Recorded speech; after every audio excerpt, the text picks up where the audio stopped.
Hello, hello, everybody. Hope you're doing well. Happy Monday. My name is Todd. This is another reaction stream. If you've been here before, you know what's going on. If you haven't been here before, again, my name is Todd. This is a reaction stream. We do member reacted videos off toddreacts.com. If you'd like to request your own, you can certainly do so.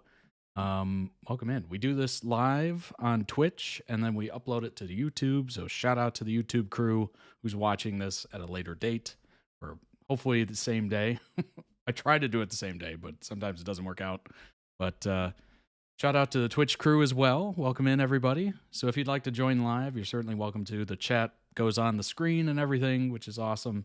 And it's super interactive. So we got some amazing videos to react to today. We're going to start off with a Xena video, and then we're going to head into Jack and Joker. Then we have a Agents of S.H.I.E.L.D. video. Fitzsimmons specifically, I think. And then One Life to Live, which I believe is a U.S. I'm pretty sure it's a U.S. Soap opera. I think I've reacted to a video quite a while ago. And then we have a Shine music video, which should be interesting and a fun way to end the stream. So I'm looking forward to that as well. As always, timestamps are available down below in the YouTube description. Obviously, I can't do live timestamps because that's just impossible. But eventually, on YouTube description, it'll be there. I try to do that just so it's easy to jump around if you want to jump around, or maybe you're really interested in one thing.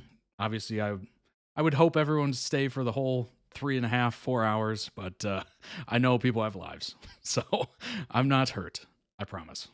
But if you would like to request your own video, as I was saying, head on over to toddreacts.com. Season and series tiers is how you do so. You can sign up for that. As you can see, that you do save 5% if you do an annual sign up, and also your first month you actually take $1 off as well. So if it's your first time signing up, you do get those discounts. Winter collection, check it out. It's available on the website as well for a limited time. We'll be switching over to the summer collection, obviously, sometime around, I don't know, I think it's May 31st. We'll probably switch over just to lighten things up and, you know, don't want to send you out there in any heavyweight hoodies or jackets or anything like that. But go ahead and check it out. Members of the website, if you sign up, save 15% on all orders automatically. There's no promo code to put in. It's just an automatic thing as long as you're logged in. And if you're not logged in the ordering process, it'll tell you to log in. So it's pretty foolproof, honestly. You can check out all the items here. Lots of colors, very inclusive sizing. Quality is guaranteed. Visual quality or any sort of like print quality, certainly we will replace or refund, whichever you desire. This is the hooded long sleeve tee. I'm literally wearing it right now. I'm wearing this variety, as you can tell. Tons of great good sizes. If you're kind of iffy on the sizes, because obviously all manufacturers, I'm sure you've known this, shopping at different stores and whatnot, all manufacturers are different sizes. For some reason, they list something as a large or an L, and then it could be any number of sizes, right? I'm sure you've bought something and you're just like, oh, this will fit. And then you try it on, you're like, what? Why is this so tight? Or why is this so loose? This is what I always buy. Why? You can go ahead and hit the size guide here, and then you can hit inches or centimeters, depending on whichever one you use. And that should help guide you to picking the right size. And every item that's wearable has that. So that should help tremendously. You come down here to size and fit, you can hit the size chart. That's another size chart. So really there's two. There's a size guide and then there's a size chart. So it does kind of give you both options there. I think the size chart is just inches. So if you want to see centimeters, go for the size guide, which is right by the colors and the sizes. Go ahead and check that out. Also, check out the accessories. Those are available year-round, and I just add to them every time a collection releases. I check it, see what's available, see if anything's cool, anything I think you would like, anything I think I would like. I wouldn't sell anything I wouldn't like. So I add those over time. This is the pint glass. It's currently holding a weirdly cloudy energy drink, which is a little scary, but it's got an energy drink in it. Currently, it's not Friday. It's not Friday, unfortunately, but it is what it is. This is the insulated tumbler, as you see on the right side here.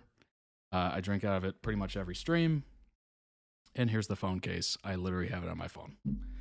All right. That's a sus drink. Indeed it is. I poured it out of the can. It's a big name brand. I poured it out of the can and I looked at it and I'm like, why? Why is it cloudy? That doesn't make any sense. I feel like they would have to add that, right? Like that's just not something that, shows up like that, right? I don't know.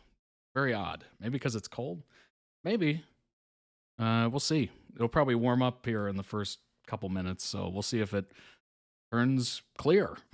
I always order a size bigger because I love to wear oversized hoodies or anything oversized. That's a good point. That is a very good point. That is a very, very good point. Oversized hoodies are like classic. They feel great, it just feels like an item of clothing you should have larger. If you're watching on Twitch and you haven't already, go ahead and head on over to the YouTube channel, youtube.com/ and then you put the little @ symbol, Todd Reacts, and it should take you right to the channel page, or you could just search it in the search bar. I pop up and then you click on it. Go ahead and subscribe to the channel. If you're watching on YouTube, you should be subscribed to the channel. If you're not, go ahead and hit that button right there. You can see it. It's there. It's available. I'm subscribed now. Appreciate it, Andy. Appreciate it. If you've already been subscribed, I appreciate you, of course. If you're not subscribed, I don't know. Appreciate you hanging out. But go ahead and hit the subscribe button. Do me a solid. It doesn't really mean anything monetarily, but it's a nice way to freely support the channel. And also make sure you catch the other videos that are coming out. That way you don't miss anything.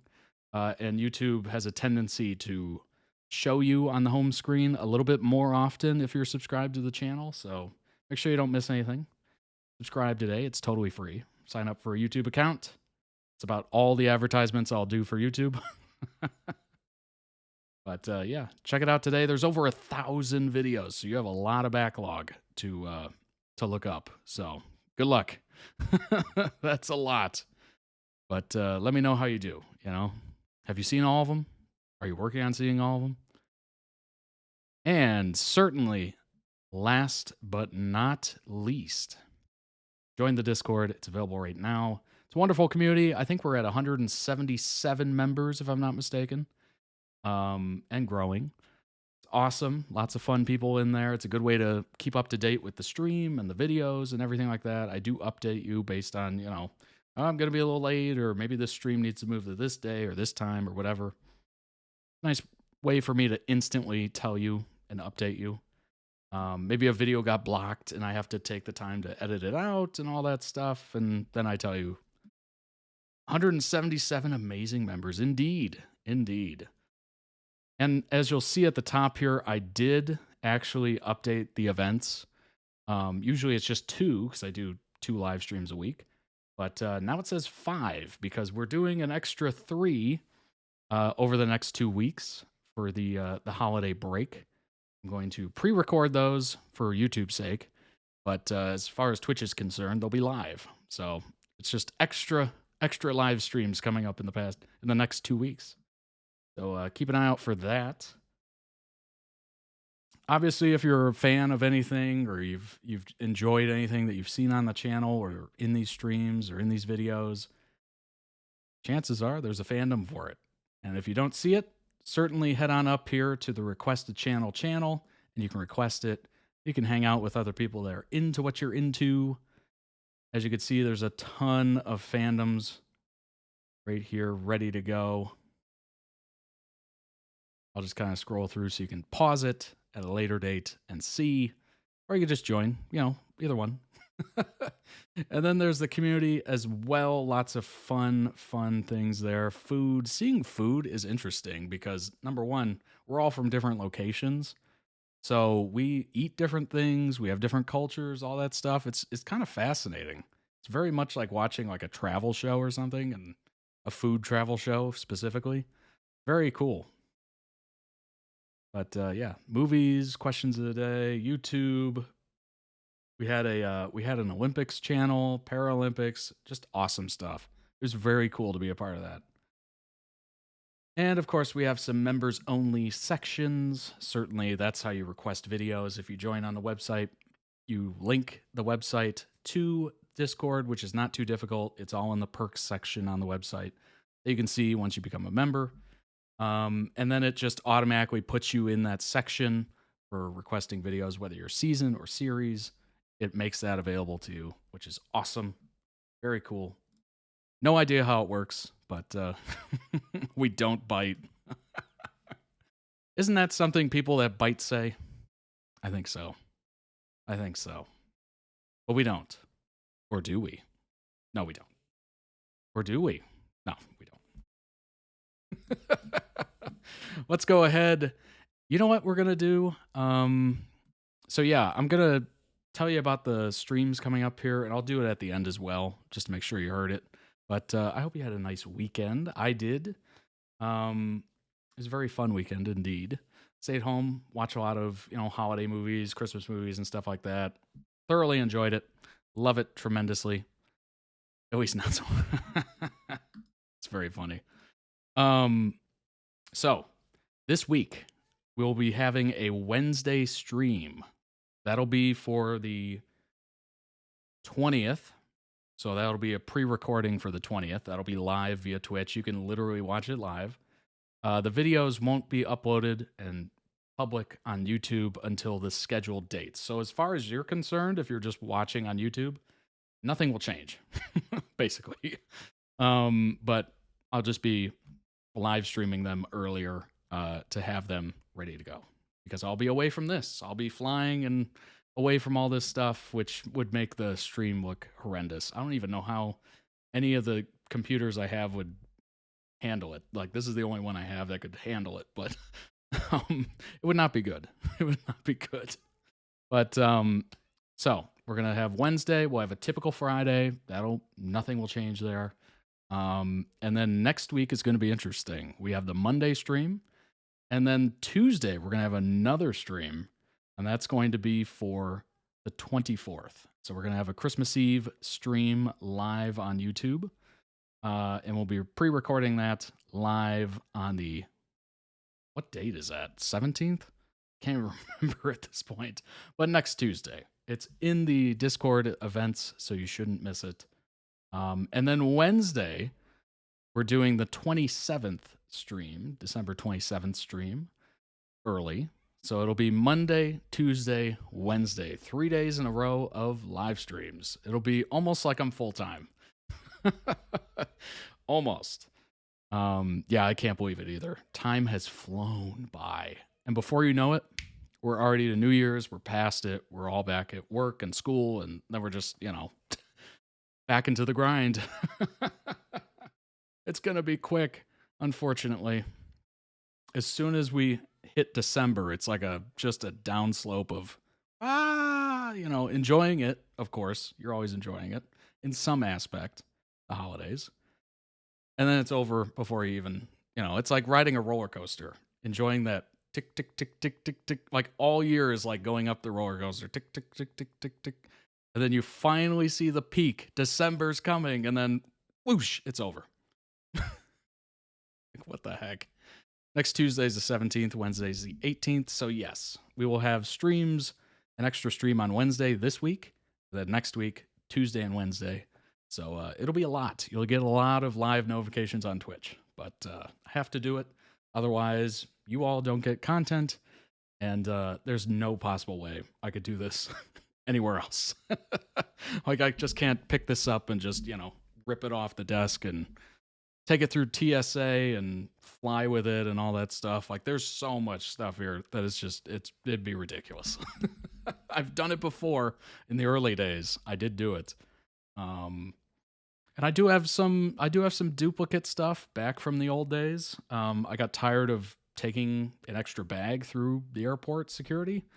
So I just bought duplicates of certain things. But there's no way. At this point, this thing is too involved. No chance. But so those will be pre-recorded live on Twitch. You're welcome to join, of course. It'll be a little awkward because I'm going to be celebrating, Christmas way early during the stream. But it is what it is. It is what it is. I'll try to make it seem like it was live. Or at least closer to the date, right? But yeah, we actually missed the first 2 minutes, 50 seconds ish of the Xena video last stream on Friday. So we are going to hit that up first, and then we're going to jump into the rest of the videos. Because apparently this thing happens where, because I have YouTube Premium, it remembers where you last left it, basically. And because I had started playing it when I loaded it at a certain time, I think it was like 2 minutes, 50 seconds in, it kept it there. So when I went back to it, it started there, which is so annoying. I mean, I get it. It's cool that, as if I'm watching a video and I leave YouTube, I can go back to that same spot. But when you're trying to do a live stream, it's not great. Because then I forget, like, oh, we're already 3 minutes into the video. We just lost 3 minutes of the reaction. It's a little annoying, but we press on, of course. So we're going to play the first 2 minutes and 50 seconds of cast and crew confirm Xena and Gabrielle's relationship, And then we'll move on to the next video, which is one of the 5 for this week. Let's go ahead and get this going.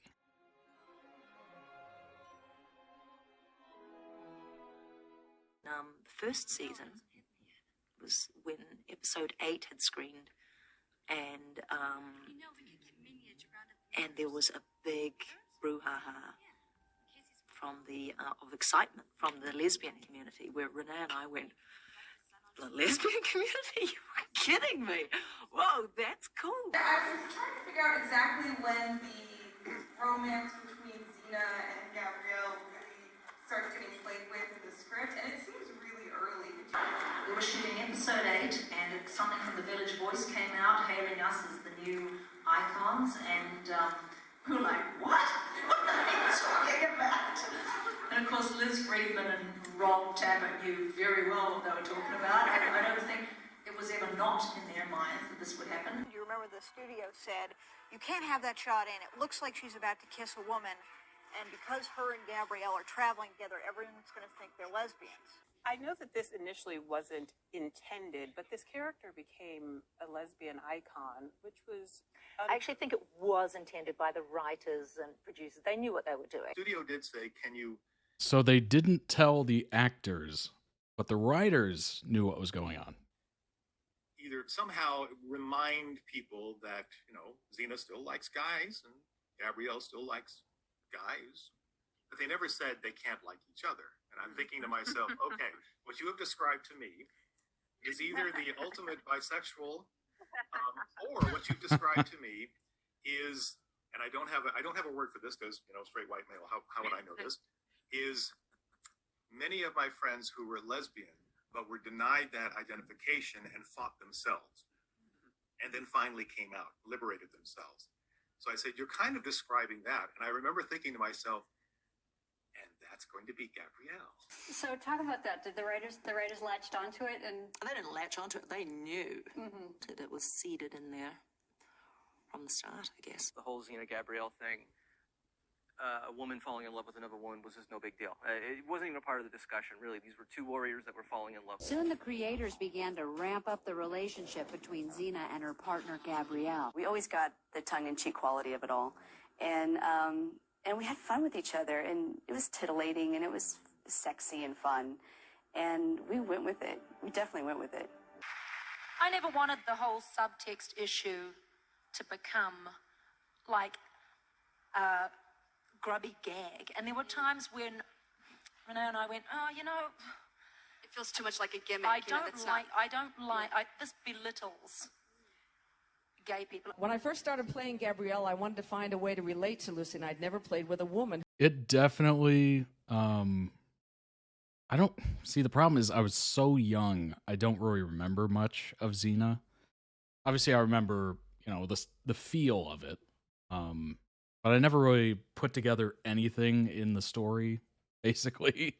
But I did watch it because it was a sister show to Hercules, and I'm like, oh, that's cool. It's two powerful people, you know. It was interesting. It was, of course, low quality, like, effects and whatnot, and costumes weren't great, but very limited budget. But it was still entertaining as heck. I enjoyed it. But yeah, I guess I was too young to even know what was potentially going on there. Like, I was probably as clueless as Lucy Wallace was originally towards that. So now it seems obvious, like very obvious.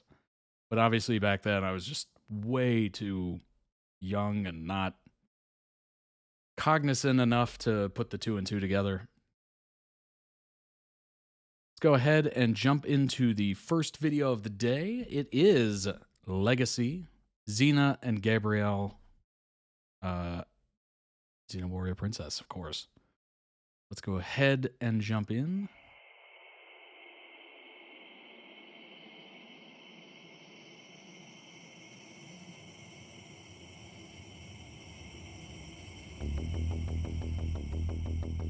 I was trapped in a cycle of violence and hatred.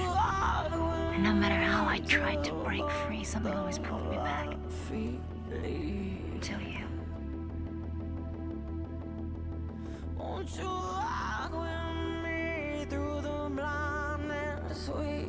You learned anything from that monster I used to be, it was how to stay dead. How to be known to anything that is beautiful or meaningful.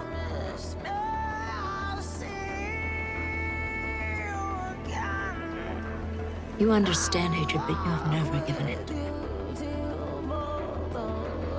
You don't know how much I love you, Anna.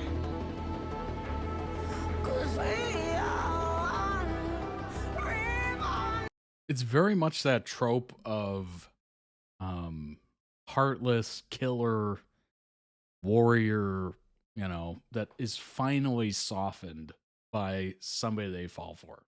Very standard trope. Funny enough, I just immediately thought of Terminator with John Connor and Sarah Connor, and how this robot somehow found it to have some sort of connection with these folks. I don't know why that was the first thing that jumped into my mind, but it was probably the most like killer I could think of that finally warmed up, or at least changed a little bit.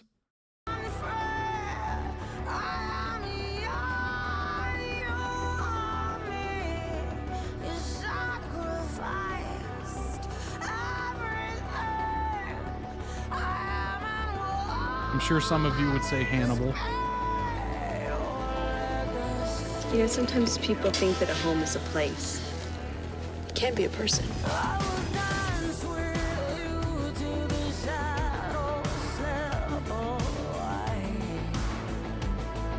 Song is going hardcore. I will say that.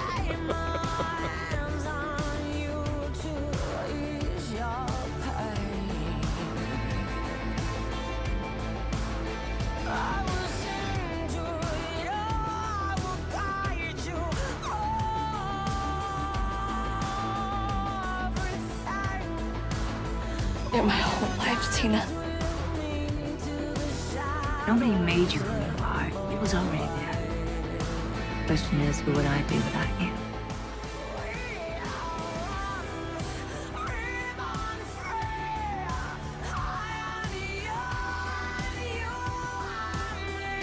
I will say this. There was a lot of moments of embrace. Like, to the point where you're like, oh, this is obvious. This is very obvious. The fact that people didn't realize it at the time, or maybe they were ignorant to it, just hilarious to me. Because I'm watching this and I'm like, how many embraces do they have in this show? It's a decent amount.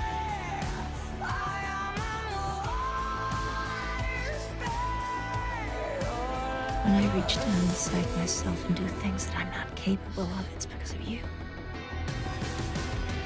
All people spend their lives searching, for the other half of their soul. This is my soulmate.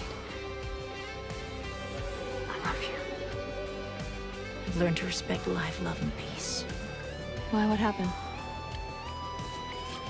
Lots of reasons.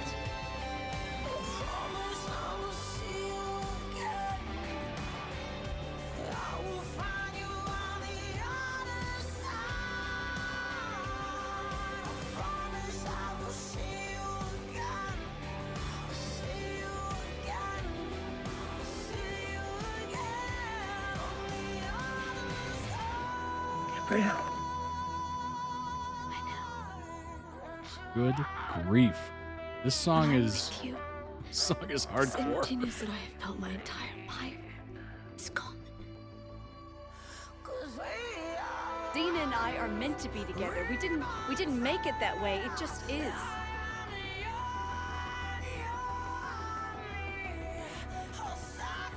I want you to know that I still think you are the best thing that ever happened to me. You talk about trying to find your way, but to me, you are my way.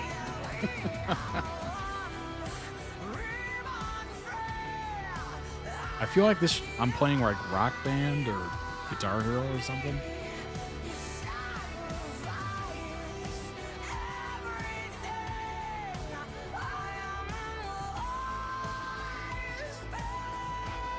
You gave my life meaning and joy. You will be a part of me forever. To the place where I'll always remain. Your heart.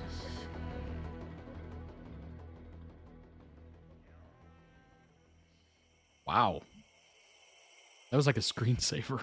That was like a screensaver. What was that? It was pretty amazing. Yeah, that song was, I would probably put that for more of like a action, like pure Xena video, like action and beating people up and stuff. It was definitely a nice video, but man, that song was a little distracting. Throw it a like. I will put the video link down below in the YouTube description. Go throw it some love. And let's go ahead and pull up some information, a little bit more information on Xena. Yeah, that was very beautifully done. The song did kind of take away from it, unfortunately. But overall, I think it was very nicely done. Fantasy television series filmed in New Zealand, which first aired, first run syndication from 95 to 2001. Wait, what an interesting time period that was. Writer, director, producer. Wow. Created the series in 95 under his production tag. Executive producers R.J. Stewart, who helped develop the series, and Sam Raimi. Interesting. Evil Dead franchise. He did the first Superman trilogy with Tobey Maguire. Follows Xena, infamous warrior looking to be redeemed for her past sins against the innocent by using her formidable fighting skills to aid those who are defenseless. Companion Gabrielle, played by Renee O'Connor, grows from a simple farm girl into an Amazon warrior and Xena's soulmate and comrade in arms. During the series, her initial naivete helps to balance Xena and assists her in recognizing and pursuing the greater good. Pretty interesting. Pretty freaking interesting. It's a great sister show to Hercules. It was really a nice 1-2 punch, for sure. Spin-off of the television series Hercules: The Legendary Journeys. Saga began with 3 episodes in Hercules, in which Xena was a recurring character. Apparently, she was scheduled to die in her 3rd appearance, which is just wild. Wild. I guess I don't know. It seems weird. Why would you introduce this character who's like an Amazonian and then kill her off in 3 episodes, unless you were not knowingly trying to float it, see if people would like it, and then pull the script that, Xena dies. Where the character's sudden popularity among the public, which Interesting. How did they know that back in the day? Was that just phone calls to the network? Was that like sending snail mail, like actual mail to them? Like how did they know? Because we didn't have social media back then, so it was very, you know. I guess they did testing for it, group studies or group surveys or something. Who knows? But maybe they saw the ratings go up or something. Just seems interesting. Like it's one of those things where I'm never quite sure how we lived pre-social media for like public opinion stuff. No idea.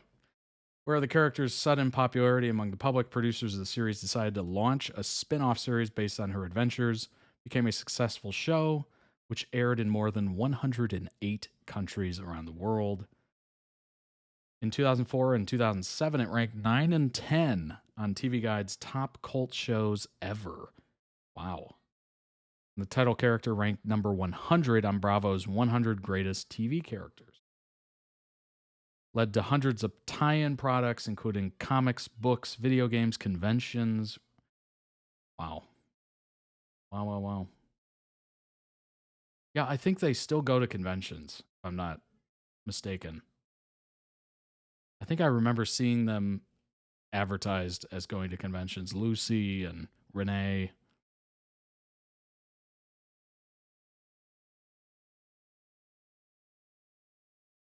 Oh, interesting. 2015, NBC chairman said a Xena reboot was in development, with Raimi and Tappert returning as executive producers. The show's debut sometime in 2016. Javier was hired as a writer and producer for the reboot, but left the project in 2017 because of creative differences. In August 2017, NBC announced that it had canceled its plans for the reboot for the foreseeable future. What the heck happened there? There's more to that story. Creative differences. What does that mean? There's a lot in there. There's a lot you could download into that. That seems a bit interesting, doesn't it? We want the tea. Indeed. Reboot is dead.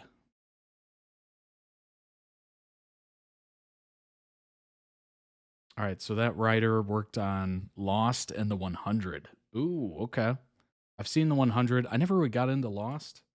I never watched it.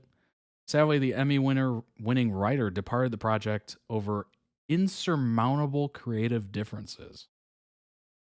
Now it's more interesting. What the heck is that tea? Now it's even more insurmountable. Nothing is happening right now. We looked at some material. We decided at that point that it didn't warrant the reboot. I'd never say never on that one because it's such a beloved title, but the current incarnation of it is dead. Okay, so they really did not like whatever was presented. Maybe the direction of the show or something. Quote, I need someone to come in with a point of view about what they want to do. It's an interesting comment considering that whatever problems they may have had with the first writer's material, it's never said like he's lacked a point of view on the material. Quite the contrary, the writer was very vocal about his plans for the series. Following the controversy over Lexa's arc was handled on The 100, Grillo responded to the, quote, bury your gaze backlash and fan concerns about his Xena concept by taking to his personal blog. Quote, I am a very different person with a very different worldview than my employer on The 100, and my work on The 100 was to use my skills to bring that vision to life. Xena will be a very different show made for very different reasons. There is no reason to bring back Xena if it's not there for the purpose of fully exploring a relationship that could only be shown subtextually in first-run syndication in the 90s.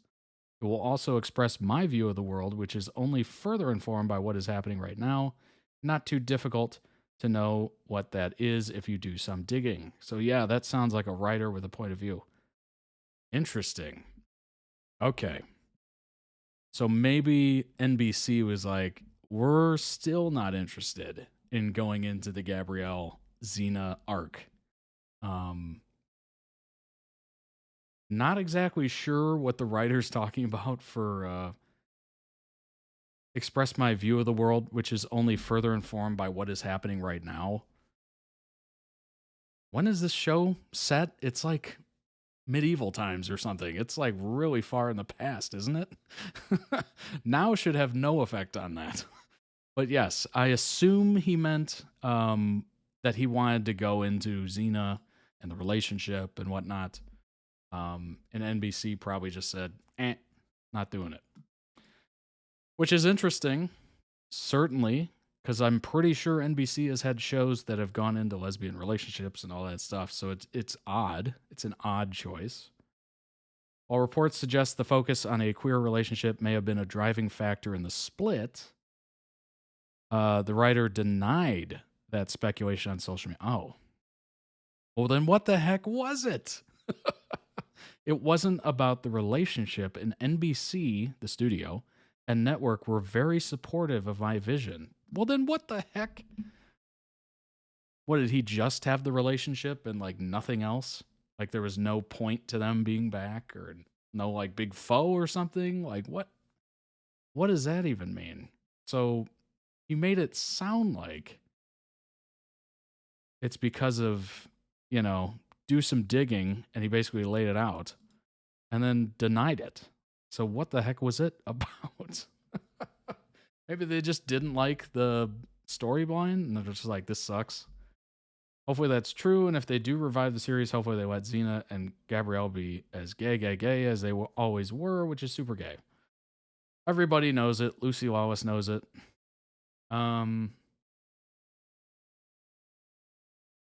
Yeah, I have no idea. I'm even more confused. That's crazy. That's crazy.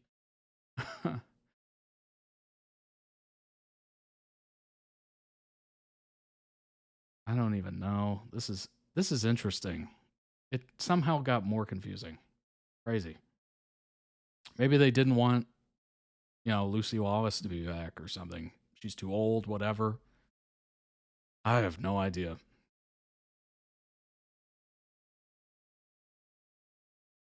Co-creators were on board to oversee the project through their Ghost House Pictures banner. Always also makes me hope this thing comes together sooner than later.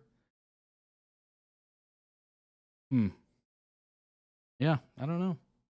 That's very interesting. Sounds like apparently, since that was shot down, I thought it was the studio. I thought it was the studio canceling it because they didn't want to go into a relationship, but apparently not. So I have no idea. Interesting. Ay. Quest to redeem herself from her dark past. Possibility that Ares might be Xena's biological father, never pursued further. Two brother, younger one is dead.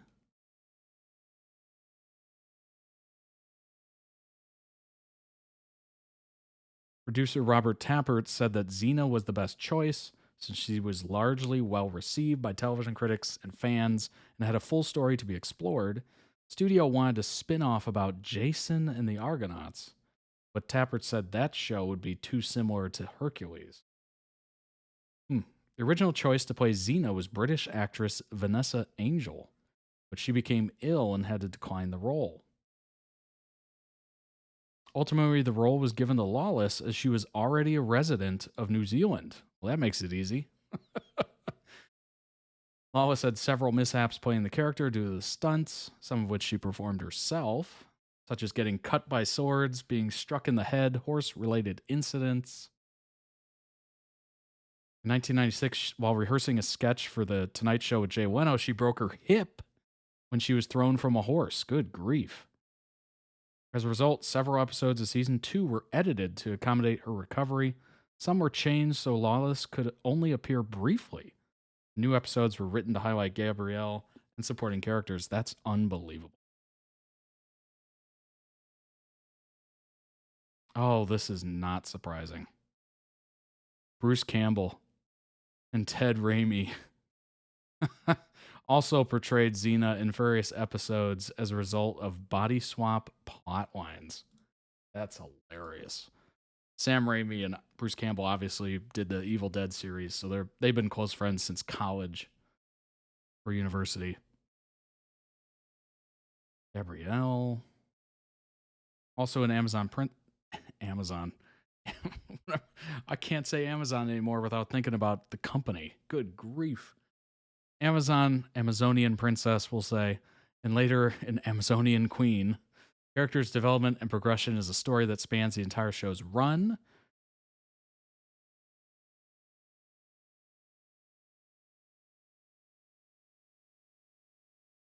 She was listed in AfterEllen.com's top 50 favorite female TV characters. Interesting. She was chosen to play the role after she impressed producers with her performance in the Hercules television movie, The Lost Kingdom.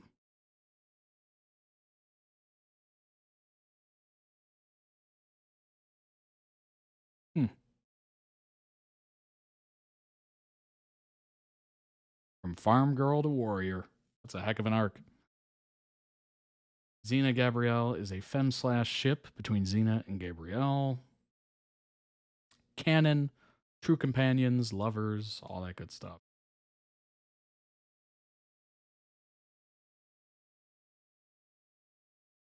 Meet each other for the first time when Xena saves the people of Potadia from the warlord Draco. Gabrielle is immediately smitten and attempts to follow Xena out of town when the other villagers, knowing her reputation as a ruthless killer, demand that she move on. Xena is jaded and prefers to travel alone, kind of like The Witcher. Very much like The Witcher. And then he gets the bard with him.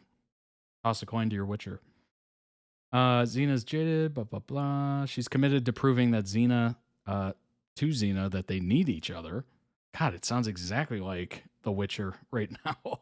She even saves Xena's life by thinking on her feet, keeping her cool under pressure so that Xena finally, grudgingly, feels compelled to hear her out. When Xena threatens to send her back home, Gabrielle immediately replies, "I won't stay there." Makes an impassioned plea to Xena to allow her to accompany her on adventures. Xena is moved by this, and she finally agrees to accept Gabrielle into her life. For both of them, this proves to be the most important decision either of them would ever make.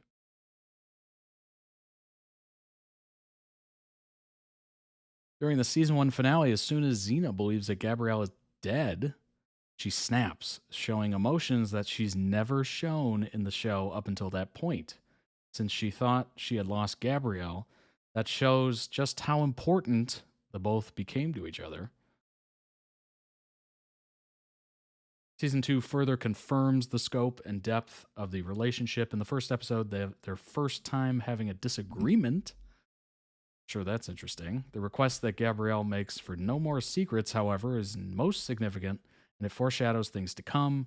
Second episode, Xena sacrifices her life for her brother to rescue Gabrielle, which once again shows how much Xena has come to value.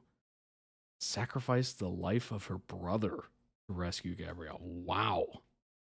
Wow. Oh boy. That's a decision right there. Wow. Feels comfortable in consoling Xena with physical touch. There's also an occurrence that strains the relationship in return to Callisto. There are two things going on here. One is Gabrielle's abandonment of Xena at a time of pretty high crisis, and Xena's willingness to let Gabrielle go. Callisto is quick to use this separation to her advantage, while other villains and enemies of Xena, including Ares, somehow seem to dismiss Gabrielle's importance to Xena. Callisto never fails to use it to her advantage. Interesting.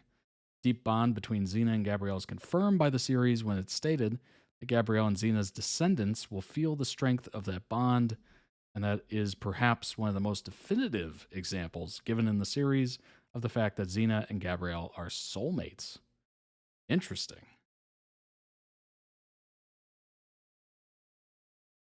Very, very interesting.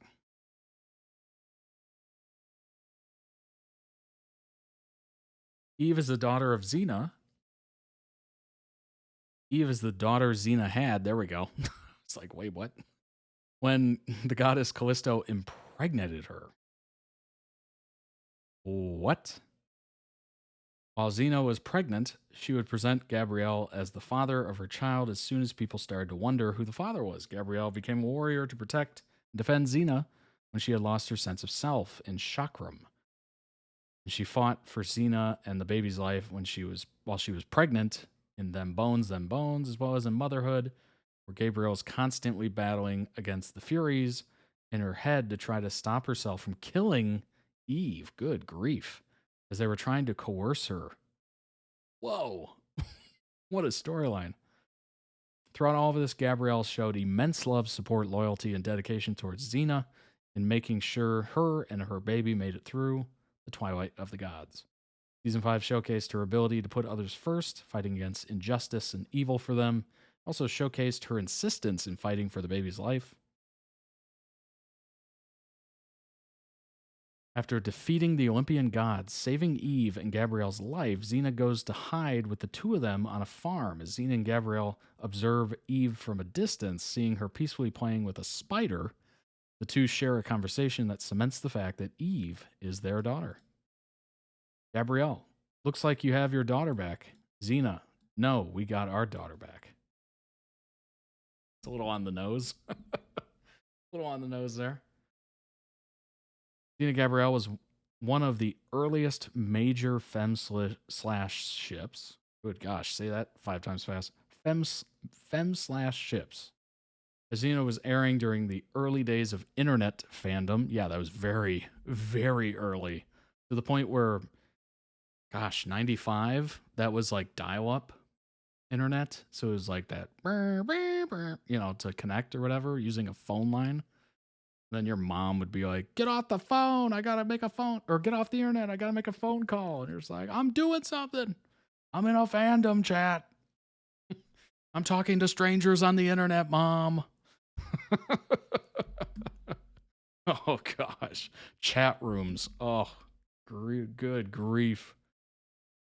The amount of conversations and content and, public service announcements of don't talk to strangers, and now it's just a regular common thing. It's amazing how that turned out. But yeah, good grief. Back in the days where web pages took forever to load, even if it was just text, it took forever. It was like section by section by section. It's like a paragraph a second if you're lucky. And then we got DSL and all. The rest is history. But yeah, that was back in the day. I can't even imagine. I wasn't even thinking like fandoms back then. I was thinking like, ooh, I can make my own web page using this rudimentary thing. It was just very odd. Very odd. Looking at like an encyclopedia and thinking it's the coolest thing ever. It's an online encyclopedia. This is before Wikipedia. Good grief. What a time to be alive. Definitely seen, the ups and downs of the internet for sure. Now it's a breeze. Oh my gosh. If we had this instantly, the current state of the internet right now, like Wi-Fi, everything immediately, that would have been so much better. Instead of going through the slow process of the internet. But let's go ahead and jump into the next video. It is Jack and Joker TikTok compilation, Volume 2, or Version 2. I guess Volume 2. But let's go ahead and jump in. Gotta turn it over here. There we go. I'm going to take a wild guess and say this has closed captioning, so we're going to go ahead and this.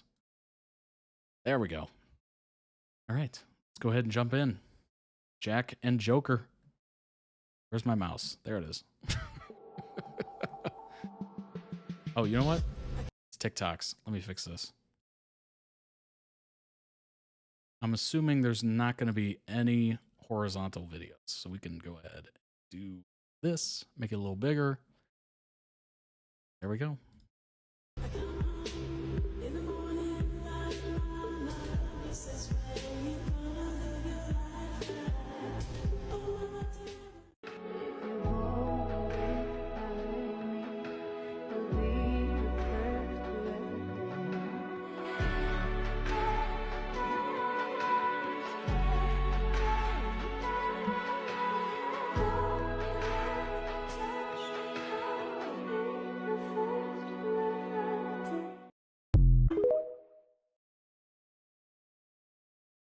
คนที่มึงชอบอะคือใครมึงไง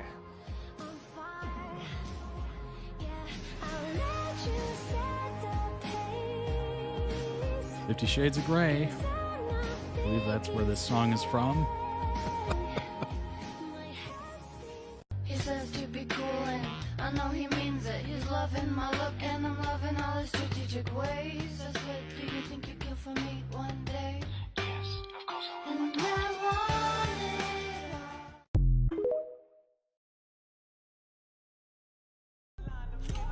it all. Fuck it, guess we both ain't shit.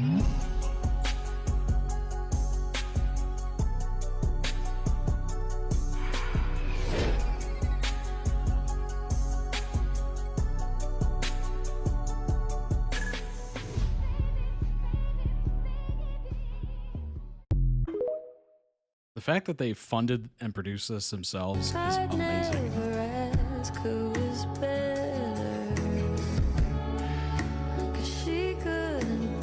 That's so neat. Happy and free leather.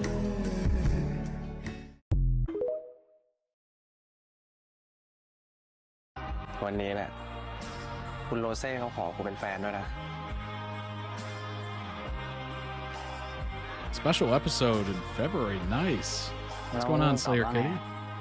กูปฏิเสธเขาไปกูบอกเขาว่ากูมีคนที่กูชอบแล้ว Wink, wink. เราเล่นชูนอแดดีกว่าเหมือนเมื่อก่อนเนี่ย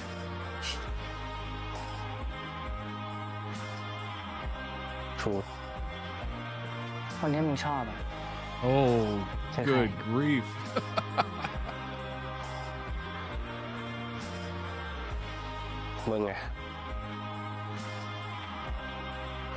They knew where that was going, for sure. แดเป็นแฟนกันปะ Damn. Cut to the chase.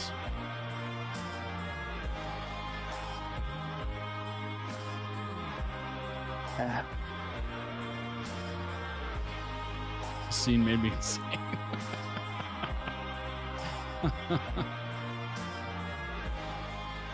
Just 0 to 100 real fast. Although it took 9 episodes. But in that one moment, it was very fast. Truth or dare, it's like... All right. You said forever, now I drive alone past your street. กูนี่แหละที่หักหลังมึงอะ Oh.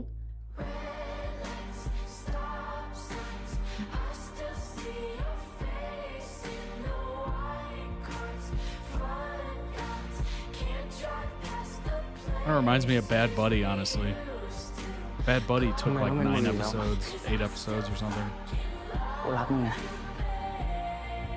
กูรักมึงนะ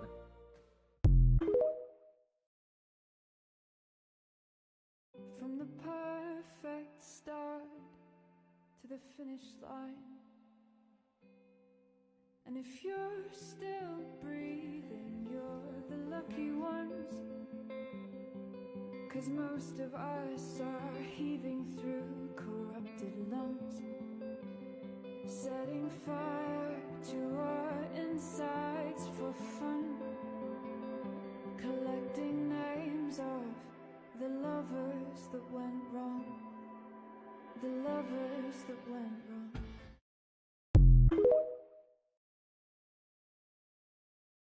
Never saw my birth. High emotions.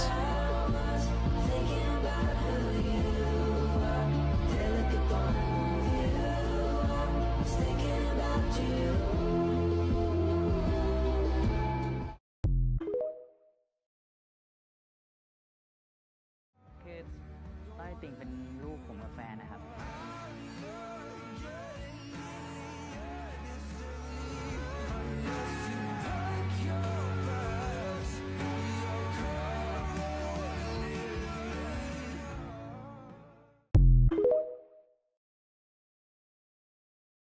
แฟนผมก็ยืนอยู่ตรงหน้าพ่อแล้วล่ะครับ นี่คือครอบครัวผมครับ Found family. I'm assuming. I think so.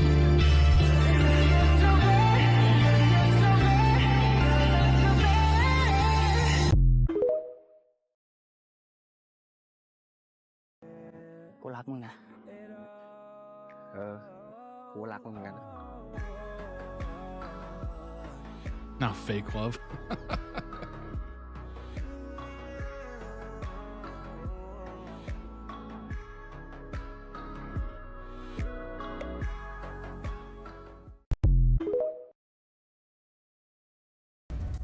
มันทีมลูกหมู3ตัวจับอยู่แล้ว กดเป็นเดือดร้อนเหรอวะ 4 ตัวก็ได้ 4 ตัวจับ ไม่มีอะไรที่เราทำไม่ได้หรอกเว้ย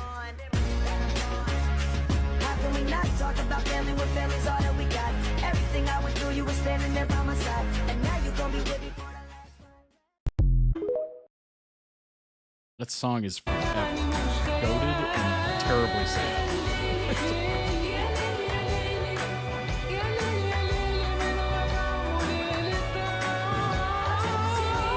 A good embrace. Who doesn't love a good embrace?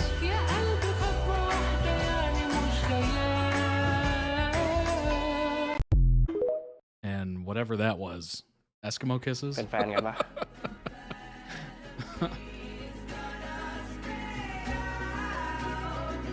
Yeah, some song choices are questionable.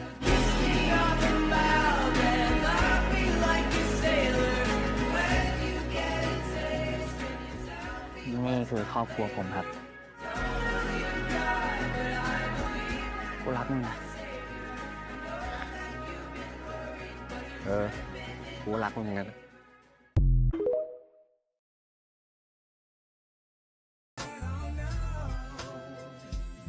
Now me and she held hands and we danced nothing more. She kissed my hand a couple times, FaceTime when we're bored. There's nobody at the door, man, I saw her, no.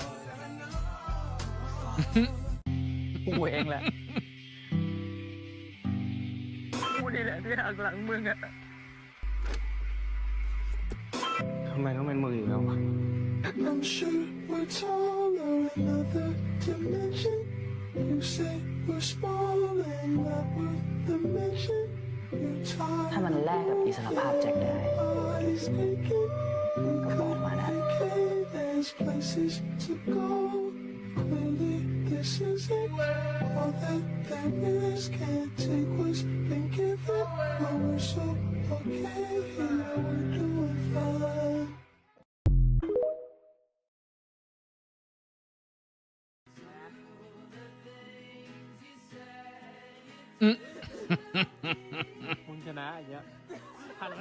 Who hasn't done that? If you've ever been around snow, you've probably done something similar. Or like flop on it, like a snow angel.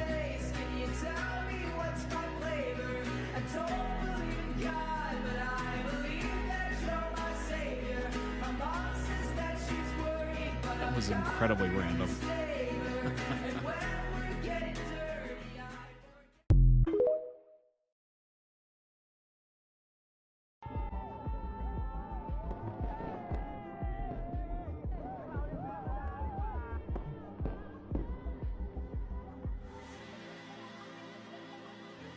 Oh, no. Yeah, that makes sense.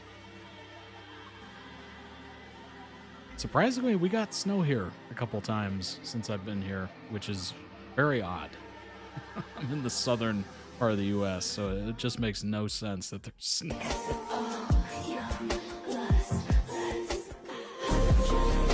Today was weird. It was like a random warm day. And then tomorrow goes back to being cold.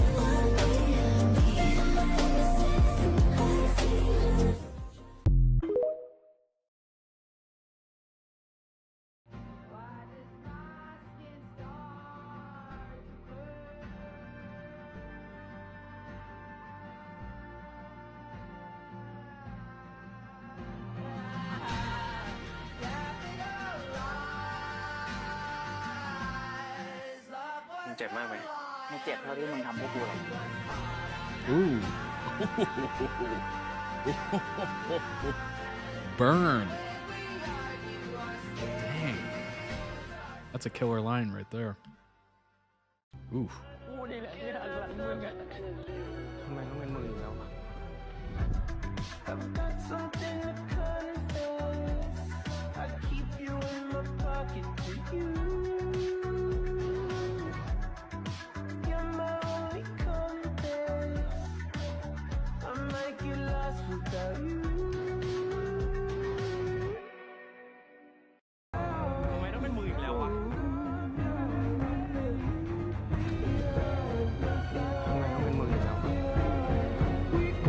That seems like a very big line or a big scene because I've seen it in almost every video. Why does it have to be you? Why does it have to be you?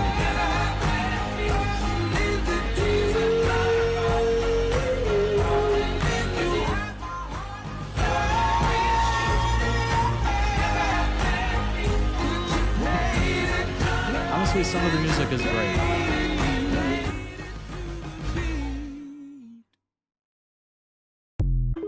Yeah, unfortunately, if I try to keep up with adjusting the audio, I'm just going to be staring at the audio the entire time.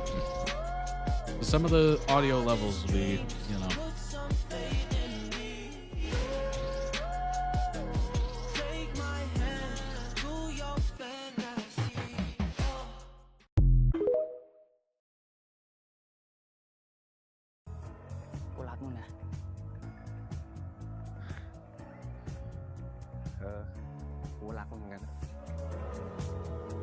Joker repeatedly does things he thinks will help Jack and they backfire. Oof. What's about the effort, you know? The intention, hopefully. Obviously, it's not great when things backfire, but damn. At least he's trying to help, at least, you know?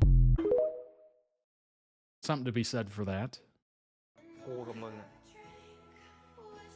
ไม่ได้เป็นอะไรกันด้วยซ้ำ มึงพูดเหมือนมึงอยากจะไล่กูไปจากชีวิต ที่ผ่านมาไม่มีความหมายใช่ไหม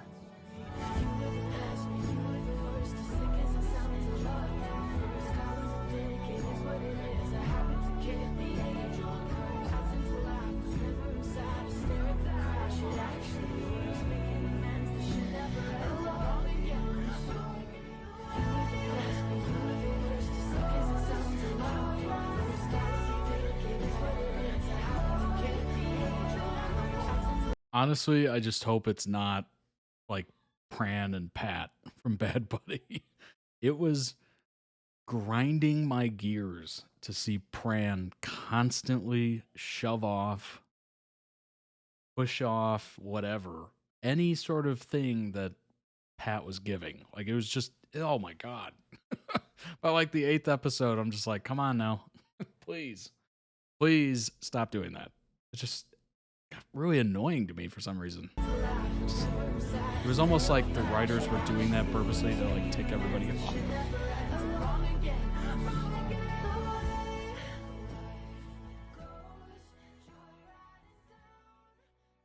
Oh, not when it lands you in the mob and nearly kills your daughter? Well, yeah, that's a backfire. Those are big backfires. At that point, you're probably pushing away.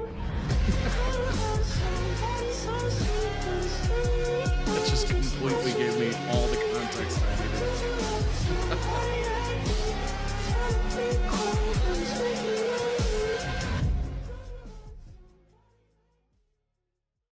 กูกับมึงอะ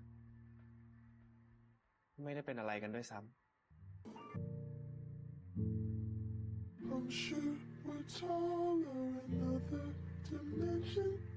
You say we're small and not worth the mention. You're tired of moving, your body's aching. We could vacate, there's places to go. Clearly, this isn't all that there is. Can't take what's been given.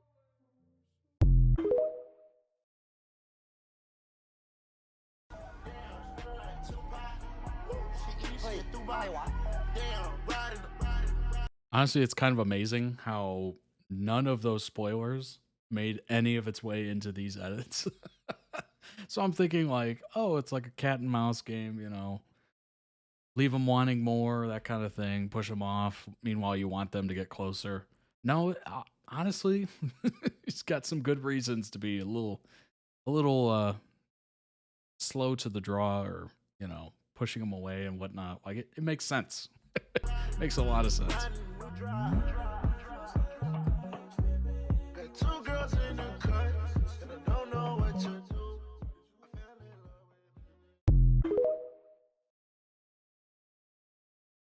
I still remember all I've learned from you. Like there's so much heaviness to that story that's not in here. I get it though. You don't want to spoil the show.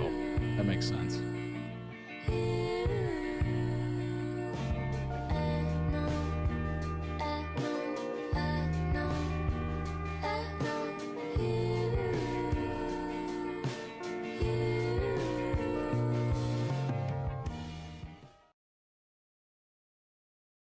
Excellent edit. Excellent TikToks. I guess that's not really an edit, but TikToks compiled. Excellently done. Yeah, I mean, it gives kind of a gist of the connection between the two, but obviously leaving out some pretty heavy topics and things and explanations and spoilers, I guess, for why it was so contentious. I betrayed you, and then it was just kind of left at that, and you're just like, wait, what? What happened? Is it bad? Like, how bad?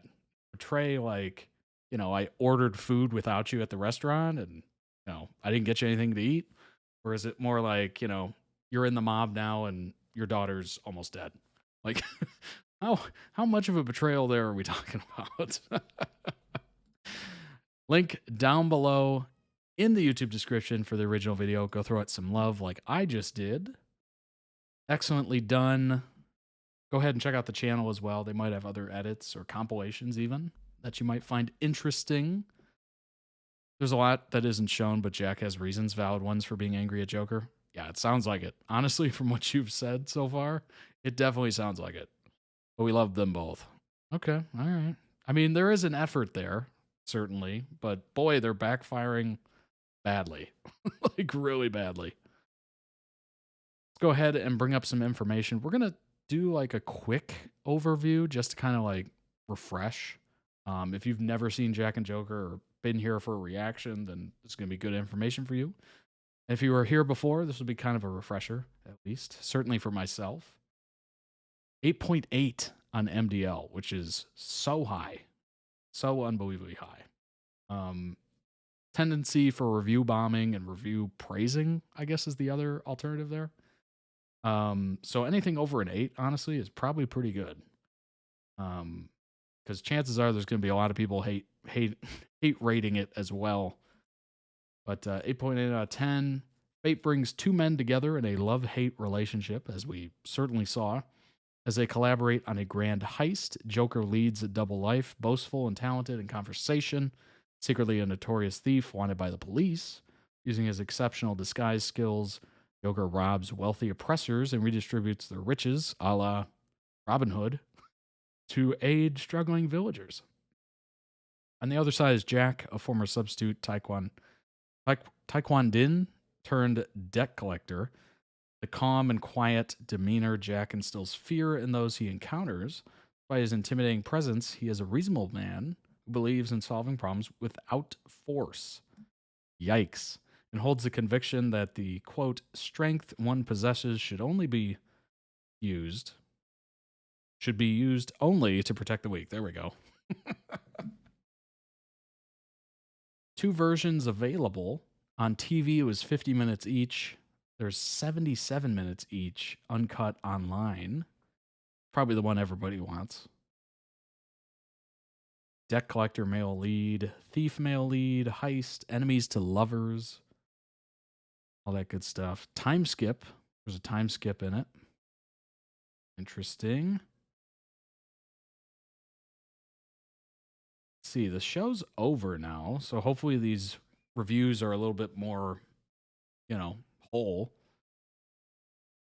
I just died by a super sweet chocolate. It had its issues, but for an actor written and produced drama, it was pretty good. Yeah, honestly, the fact that that is a fact, it was actor driven. You know, they fundraised for it, produced, written, of course, acted in.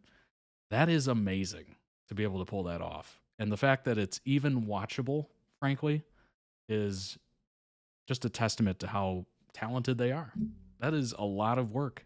A lot of work. Can you imagine the amount of people and crew and staff and all that stuff? Like, good grief. This is a lot of work, and it's just me. Certainly, by the way, shout out to the mods who help tremendously. Otherwise, I would just be completely swamped. We're finding all these wonderful links. Rocco Kitty, Luke, and Jace, of course. Shout out to the mods. It's the first time they did this. Wow. And to be that good, that people actually enjoy it, and they're into it, and they probably want to see more. I mean, that is incredible.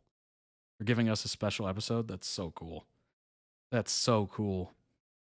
It's a really good layered show. Yeah. That's amazing. The first time out doing that. Series pretty much has it all. Slow burn, big feels. I think that's about what you were getting at, Slayer Kitty. Slow burn, big feels. Action, drama, romance, provocative plot. Characters are well developed too. The story is interesting. The visuals are really pretty to look at. Plus, it doesn't shy away from real world issues. If you're tired of cookie romances, yes, and want something fresh, then please add it to your list, because any series that can make you root for a heist-loving rebel with a heart of gold is worth your time.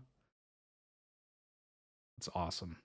The series is stunning to the eyes, which is a rare feat in BL dramas. Laughing my rear end off. Cinematography catches the glittering and superficial opulence of the wealthy and the gritty realities of poverty really good. That's awesome. That is really cool.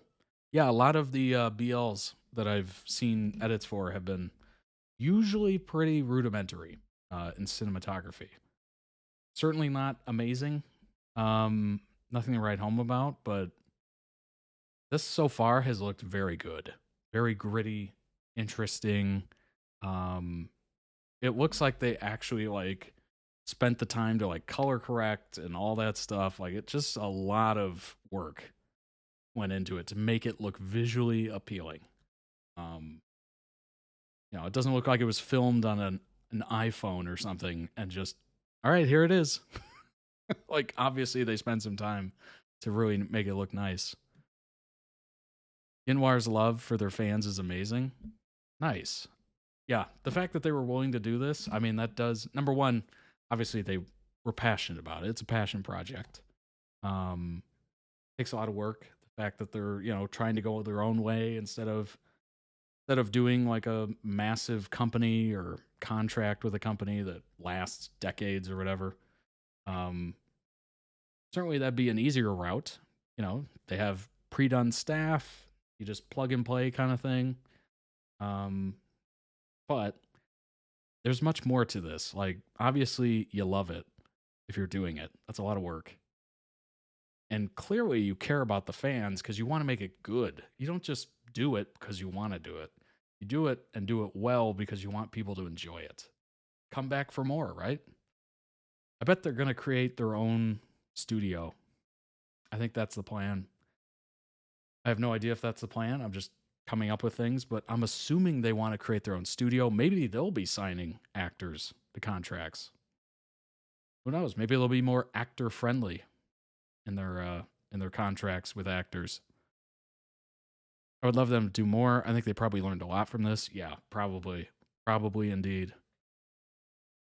They do what they can with their budget, but the production house they worked with is known for stunning shows. Hey, that is honestly two things I look for in pretty much every, well, there's three things really.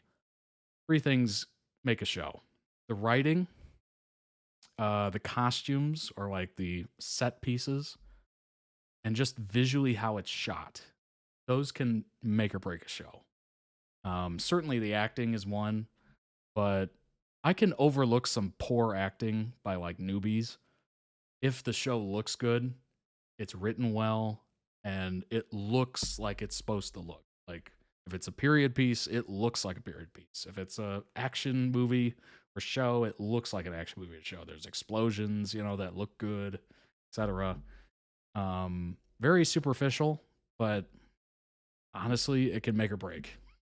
I think we've all seen a show that just looked horrendous, and we're just like, I don't care how good the acting is, I'm out. It looks terrible.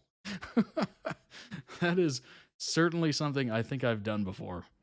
When filming the crying scene in the hospital, War said he cried for like 11 hours until he felt like his soul died and his eyes were sore. Ow. Good grief. That's definitely some method acting. His acting's phenomenal. Dang. Main cast, just love them. Their chemistry's so good. Moyer was ahead. We'll just skip over that.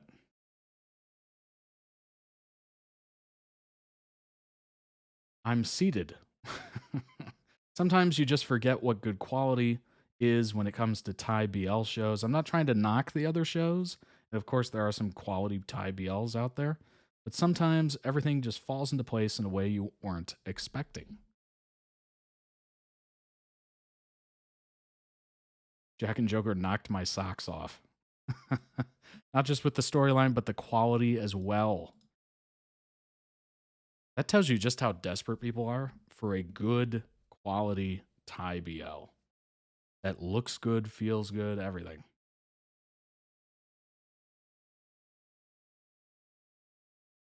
But obviously, they're on the up and up, certainly. They're, somewhat newish.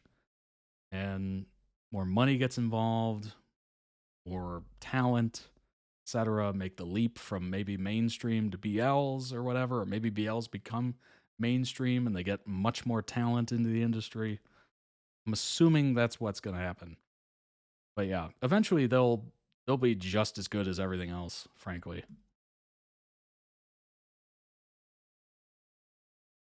Tried something different.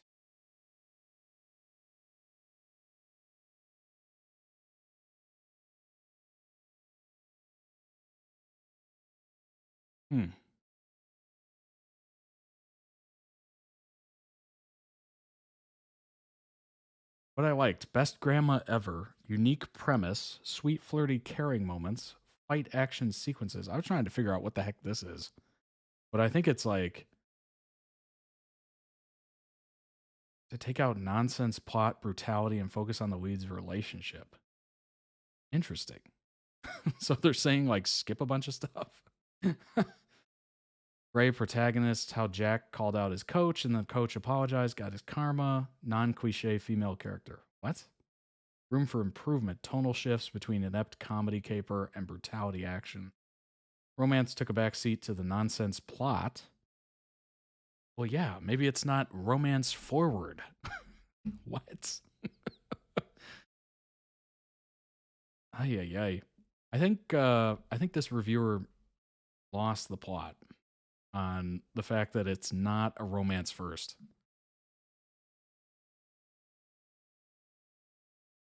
Discount Thanos and the debtors. I'm dead. Discount Thanos. Thanos from Wish. Or Temu, I guess. Oh my gosh. I gotta see, what is this person complaining about?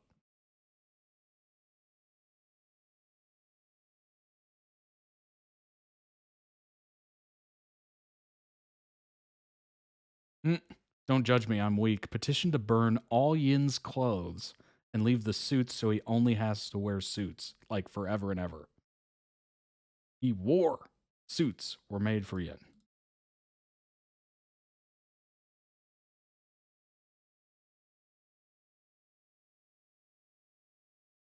Joker made crying and being heartbroken felt like an Oscar performance. Was aiming for gold.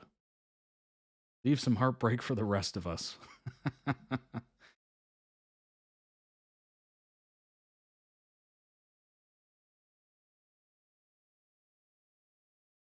Enjoy the plot of the show. Some things I overlooked, like the Thanos ring thing.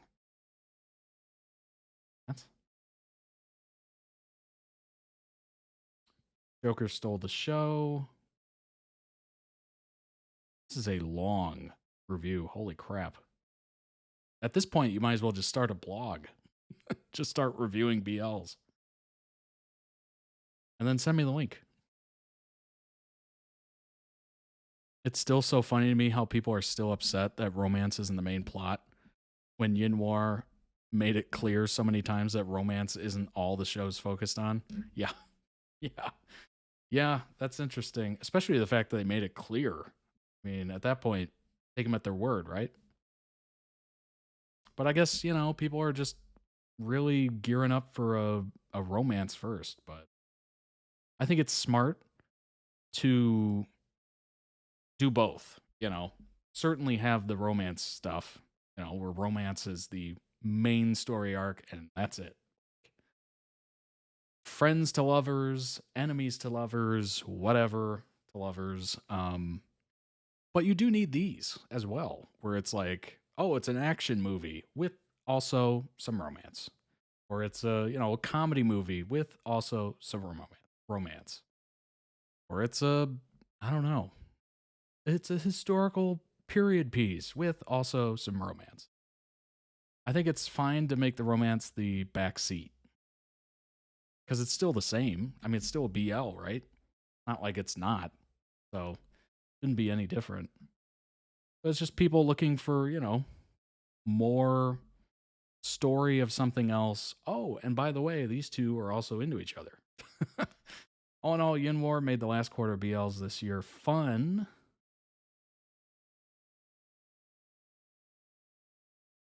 Honestly, lived up to the hype. Too much plot. Okay, this is one of those people that, like I just said, didn't watch it for the plot. This is the kind of review that, you know, they just skipped to like any sort of scenes of like making out or kissing or hugging or whatever. Like just completely ignored the rest of it. Like just fast forward, fast forward, fast forward, skip, skip, skip, skip.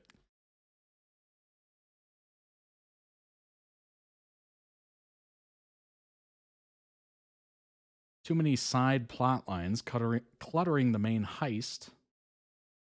I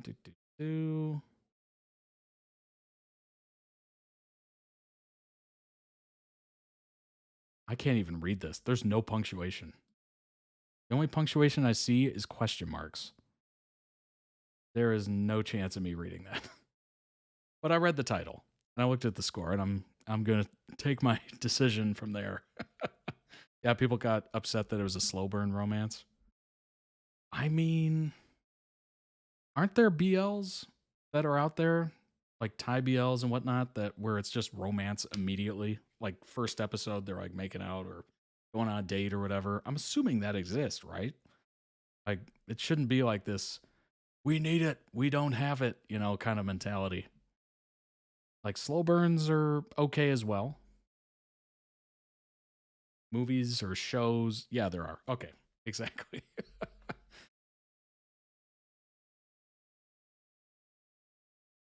I like grandma. I don't know. Who is this grandma? And why is grandma the best?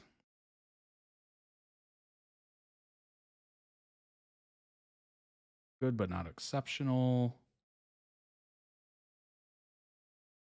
Acting has improved exponentially. Grandma is the MVP. Well, there you go. Jack's grandma.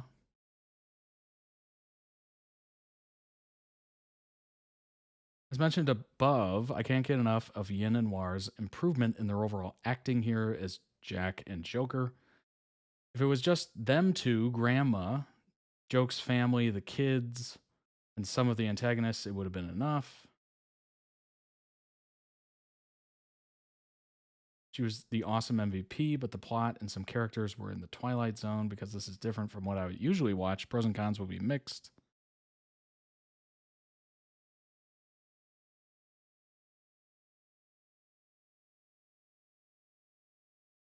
Adorable. Jack and Joker has stolen my heart.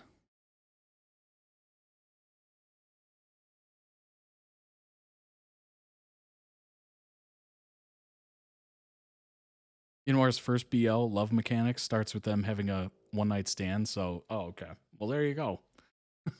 Maybe they were just expecting more of the same, I guess. But obviously, that's not how things work unless you just want to get pigeonholed into that, which I guess is a thing. Story of Joke, the screw-up son of a wealthy family whose only real skills involve stealing and lying. An infamous thief, Joker, who basically steals from the rich and gives to the poor. Robin Hood. Crosses paths with Jack and is charmed by Jack's optimism and desire to help the kids in his neighborhood. When Jack is implicated in his latest crime, Joke turns himself into the police 5 years later. Joke is released from prison, determined to make it up to Jack. However, the Jack he meets now, very different. This Jack blames Joke for the way his life has turned out. Ooh. Honestly, the main reason to check out this series rests in its leads. Not surprising. They ooze a kind of chemistry that I've not really seen replicated. As someone on Tumblr put it, they can't not kiss like they were trying to devour each other. Well, there you go. There you go. The scene where Joke breaks down in the hospital, episode 11, is a fantastic piece of acting. I don't know what Thailand's equivalent to the Emmy is, but whatever it is, give War one, please. Love the dynamic between the two. They're drawn to each other from the start. 5-year separation affected them in different ways.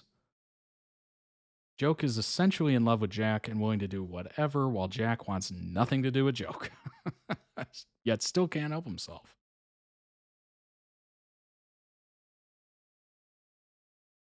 I do love that for once, the toxic parents are actually realistically redeemed.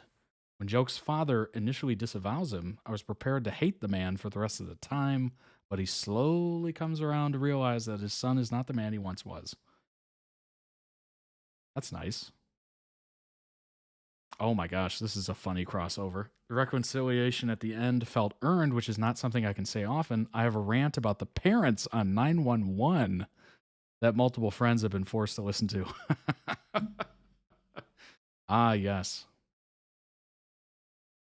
Although I'll admit, considering that Joke was supposed to be a master thief, there were some times when I just couldn't help but think, dude, seriously? Like, I'm not going to lie, he came up with some really elaborate plans. He really committed to his aliases, especially in the beginning. But this guy supposedly spent 5 years in prison and he didn't even really fight dirty? He didn't pick up any new skills in jail? Yeah, I mean, at that point, you're basically just trying to survive.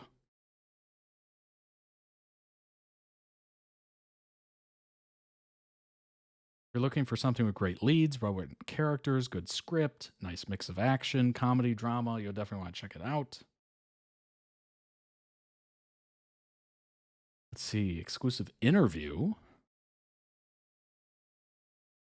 Skip to the interview.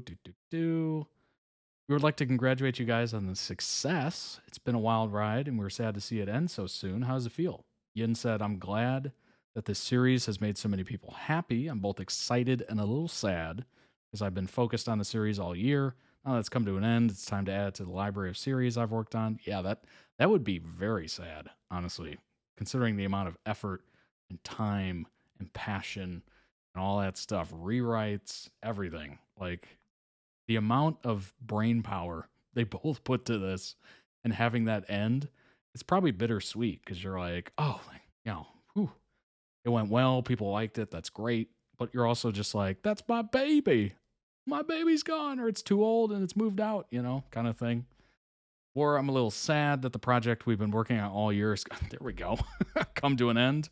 Time has passed so quickly. I want to thank the team and all my friends who put in so much effort to make this project a success. And to all the viewers who support us so much, this will always be a great memory for me. What is something now that you learned? I think we said earlier, probably learned a lot from this. Learned about yourself while filming this series. Yin, the main focus, has been on action acting and developing new acting techniques. War said, many things have improved. This series helped develop my experience and skills in the profession in almost every aspect. I've learned techniques in both acting and production, gained valuable perspectives and insights into the characters in the story. Personally, Grandma Jen is our favorite. She's so sweet and funny. We wanted to ask you both, who is your favorite from the show apart from the character you play? Yin says, I like Amma as well. She's a character that makes the viewers feel safe when they watch her, and her scenes are really heartwarming. Or says the character of Toy Ting, despite being born into a family and society that weren't ready, still has a brightness, strength, and courage. Jack and Joker are such complicated characters. What's the most difficult part of playing such a character? Yin says, for Jack, the challenging part was imagining the timeline before he became who he is. What was his life like when he worked with his boss? How dark did things get for him? What level of hardship did he face? Did he ever kill someone? What's the worst thing he's done? These questions affect how he uses his gaze, his cold demeanor, his reactions, about figuring how to express these elements. Personally, I interpret that he hasn't done anything truly severe other than acting in self-defense. The last few episodes, Moore says disguising. The last few episodes were so full of angst and drama that it had all of us crying. Can you share what reactions were to shooting the final episodes? Yin said, it's really intense. I feel like for viewers looking for romance between the main characters, you've come to the wrong place. And I'm assuming they said that before. I believe you said that, Slayer Kitty. This series places hardships on almost every character, barely touching any love lines. It's all about the main story. I believe the pressure continues almost to 90% on the final episode. Or says, I might have cried. However, I feel like the ending is warm and comforting. If you guys could meet Jack and Joke in real life, what would you like to tell them? Yin says, you don't have to try to be a hero like that. You look at it from a broader perspective, the world you're in is already too crazy to control. Just live the way you want to. Or says, I'll stay out of it. I'll just walk by. It's too dangerous. It's a good idea. Jack and Joker feels more than a BL with themes of friendship, found family, second chances, and greed. Was that a conscientious effort to break away from the usual BL stories? Yin said the intention was to create a series without labels, just a regular series. If people are questioning how it's different from other BL series, that means viewers are seeing BL series in a certain light. For me, I wanted to break down that barrier. Even if I can't fully do it, at least I want to be a part of the first steps, so the series might feel new and different to BL fans. You're welcome. Yeah, this is exactly what I was thinking. It's very much like a mainstream show that just happens to be a BL as well. It's not BL first.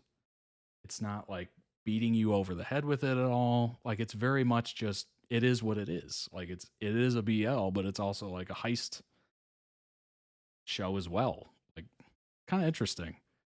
It's very much trying to blend the two, like mainstream and BL, and just blend it. I think that's smart. Maybe you reach a larger audience because of that. Obviously, you don't want every BL to turn into this, because you do want obvious BLs and, you know, romance first and all that good stuff. But I think it's smart to try to blend the two and see if you can capture more audience and all that stuff, and kind of, you know, work people into it, and, you know, hopefully they become accustomed to it, and, you know, maybe they look for it more. Who knows? Or says, personally, I believe that shows should be categorized by their storyline and narrative style rather than by labels. Even series with male and female leads don't need to be categorized as heterosexual series. They are categorized by their content instead. That's why I removed the label BL. We can discover that a series can be anything. We can freely and broadly express the ideas we want to communicate with the audience. Interesting concept. It's like they're taking the industry and kind of turning it on its head. It's very interesting. If you guys get a chance to work again on a series, what kind of genre would you like to pick? And says, I want to perform in plots like this, more serious, even more serious, where main characters can die. Ooh. Okay. All right. That sounds interesting. And those who, Game of Thrones comes to mind instantly, where you're just like, wait, they died? I like them. Just no character's safe. And those who do wrong have to face the consequences of their actions in a powerful way. It's more challenging as an actor. Or said, I'd like to try acting in a series that can be a soft power for the country, showcasing the good things Thailand has to offer, like beautiful beaches, culture, food. I want to let the audience see the beauty of Thailand, and hopefully it will encourage more people to visit our country. All right, so War's taking on a more like tourism focus, which is interesting. And Yin is just like, I want to die. I want to die in something. I get it. That would be challenging. I honestly think they're going to try to start a studio of their own. Like, do a ton of different things. Just completely, so many genres. There's so many BLs that kind of toe the line of it is a BL or isn't it a BL? Or is it another genre? But I think that just means BL as a genre is growing. Yeah, honestly, it probably is, which is good.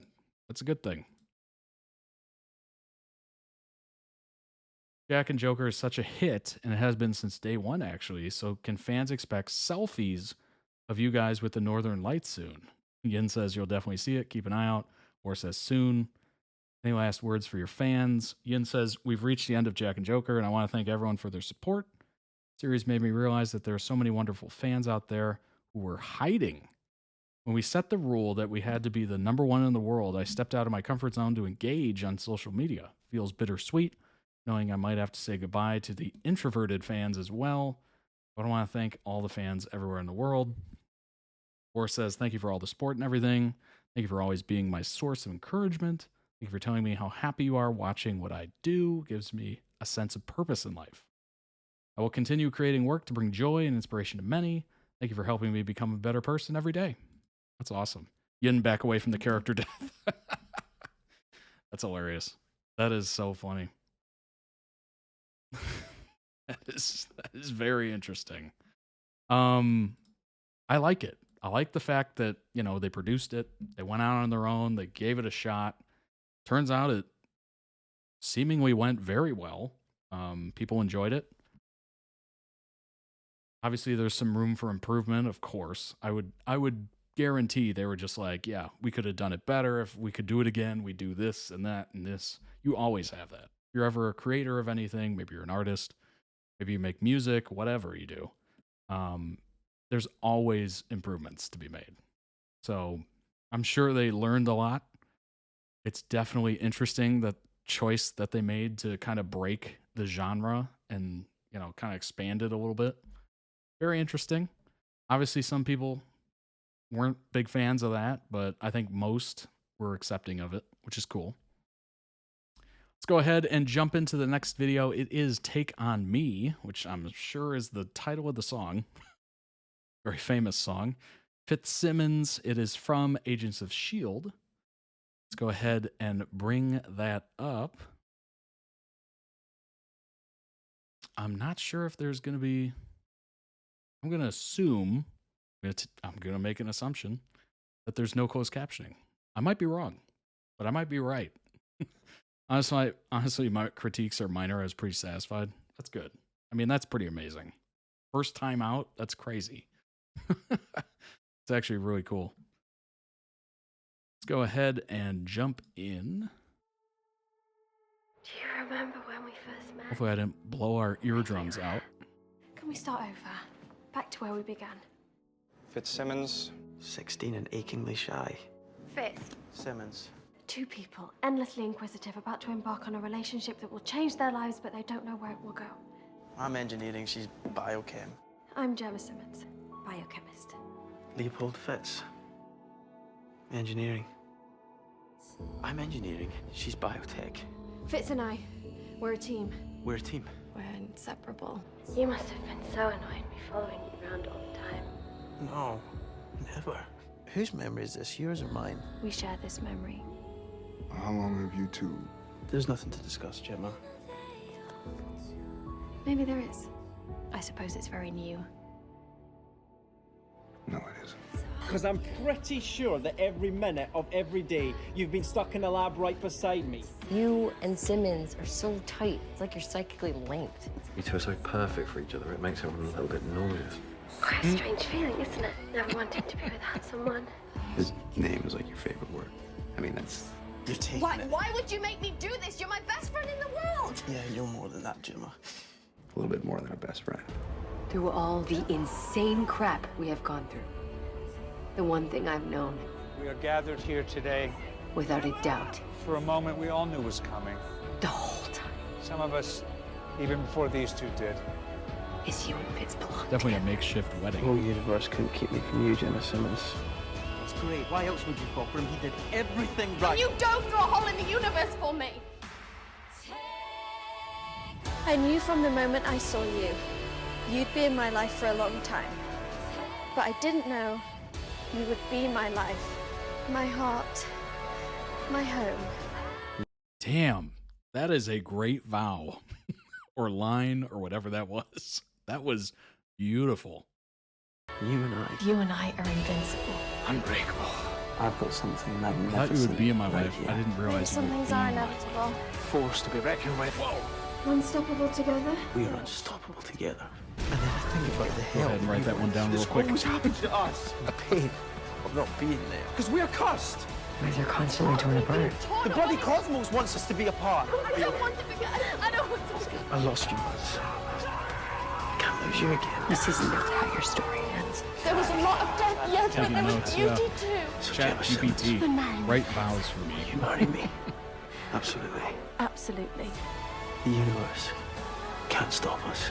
I know we'll find some way to be together again. Because we have crossed galaxies, we have traveled through time. Time, space. It's never stopped us before.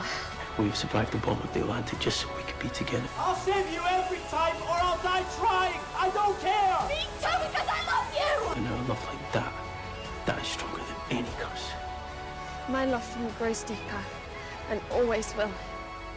No matter Will you two get a room, please?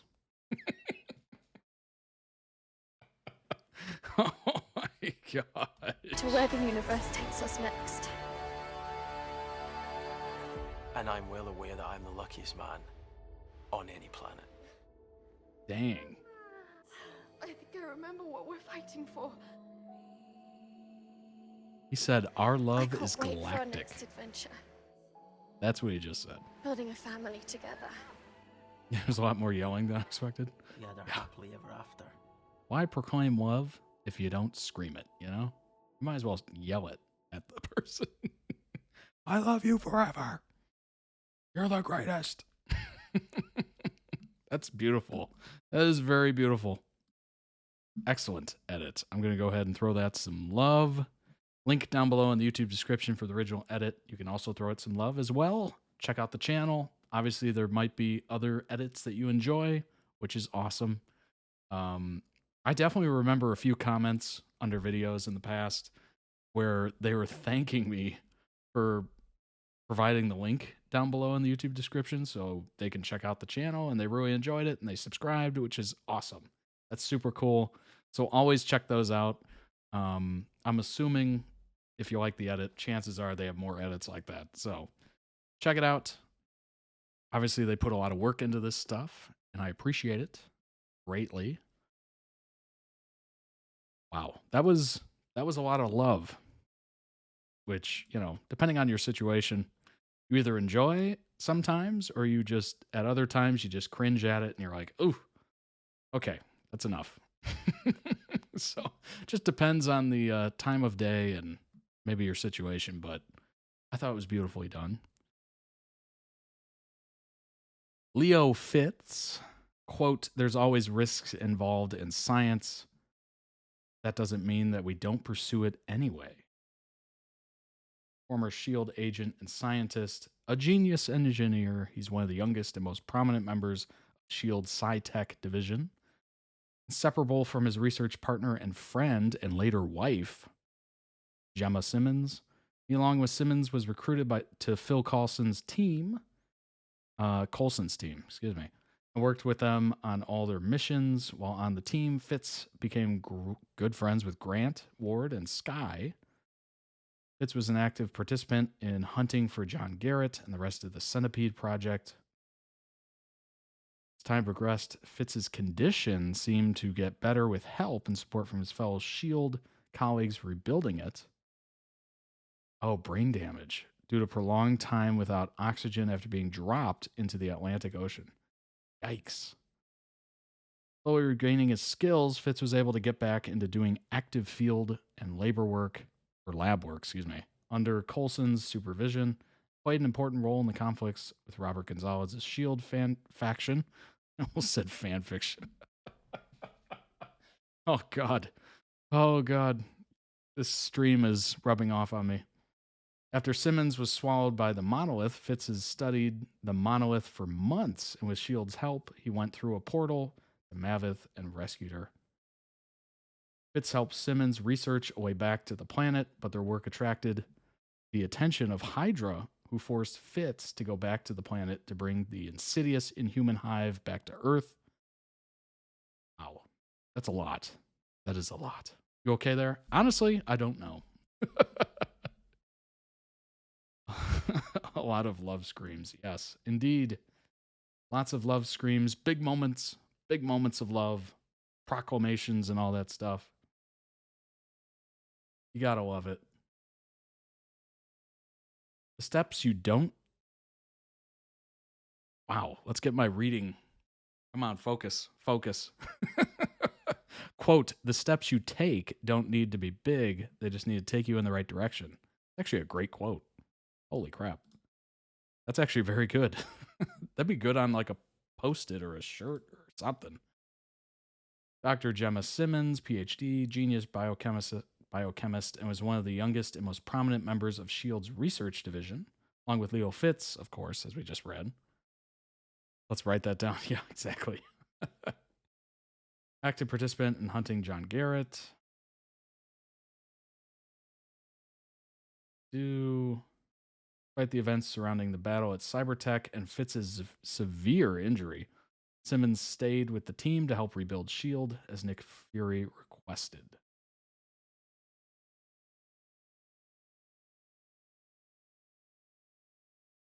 Agents of S.H.I.E.L.D. 20 times, Fitzsimmons rips our hearts out and puts them back together. Oh my gosh. Okay. Perhaps one of my favorite dynamics to track, aside from the growing familial dynamics over the series, has been that of Leopold Fitz, Gemma Simmons, or Fitzsimmons. Seeing them grow both as characters and as a pair has been remarkable. Let's break down the top 20. Here we go. FZZT, Season 1, Episode 6. We got a good look at their dynamics as partners in science up to this point. How close Fitz and Simmons have become over the years. What makes the pair's argument about deciding to go out in the field, thus ending up with Gemma's life hanging in the balance in the hour, kind of heartwarming in a very Fitzsimmons way. Just 6 episodes in, and we already see the beginning of the crazy and life-threatening things that are bound to happen to them. It's also something that feels like a hint of potentially more than a friendship. If only we knew. Beginning of the end, Season 1, Episode 22. The containment pod plays a part in quite a few of their big moments, and are my favorite ones, as is evidenced by this list. But the time they spend at the bottom of the ocean after Ward ejects the pod from the bus, one of the most significant containment pod moments, and falls into a bittersweet category. We get a few quiet conversations about the cyclical process of life and death, which leads up to the big confession as Fitz reveals that he's rigged their only life-saving solution for her. Ooh. What's going on? How's it going? First stream instead of YouTube. Wow. Okay. Welcome in. This obviously will be uploaded to YouTube soon after it's done. Well, it's a beautiful moment because he's finally telling her how he feels about her. There's no time for Gemma to process it all, as their time is running out and it's time to try to make it out alive. Something Simmons is determined to do for the both of them. Major turning point for Fitzsimmons and sets the stage for a whole season's worth of development and tension. Number 3, a fractured house. Gemma returns from her time undercover at Hydra, comes face to face with Fitz, and the pair have to eventually deal not only with the damage done to Fitz, but also her time undercover. See a lot of what Fitz struggled with in the first part of season 2, from trouble with remembering words, phrases, articulate the science. So to see him fully verbalize the hurt and pain in the aftermath of the pod at the bottom of the ocean is heartbreaking but essential.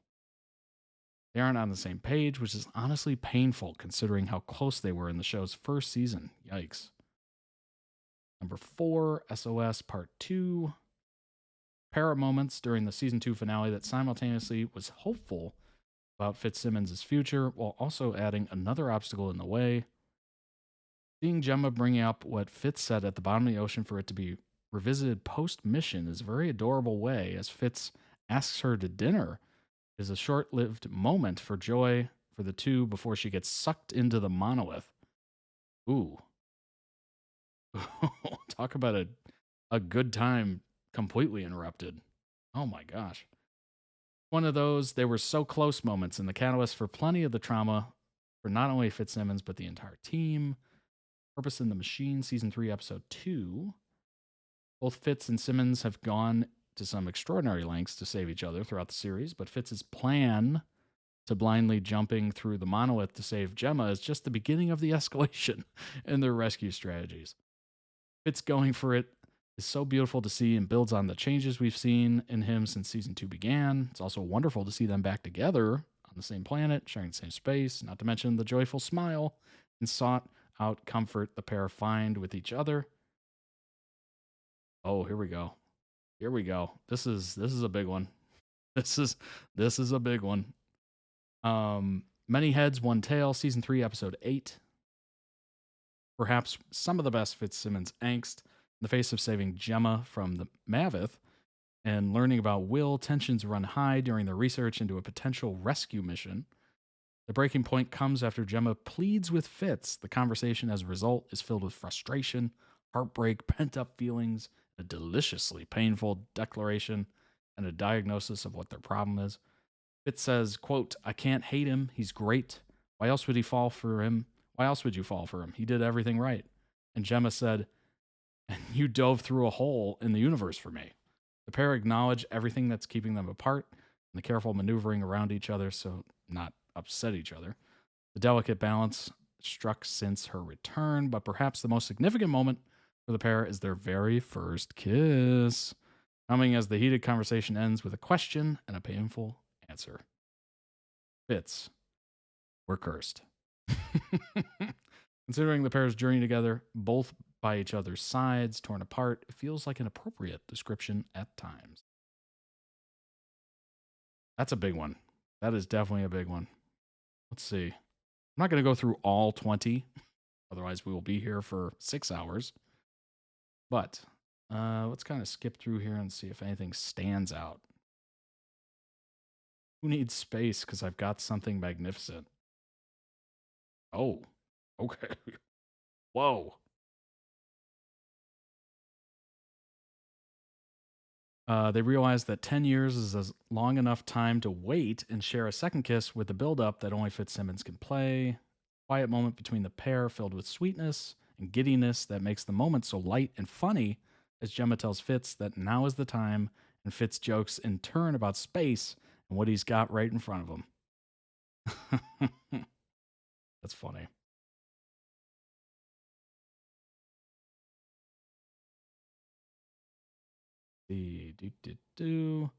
Gemma, you make things from the genius of your mind and the kindness of your heart.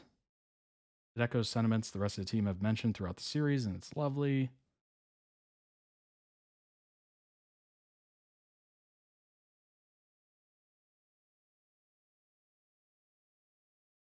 Let's see.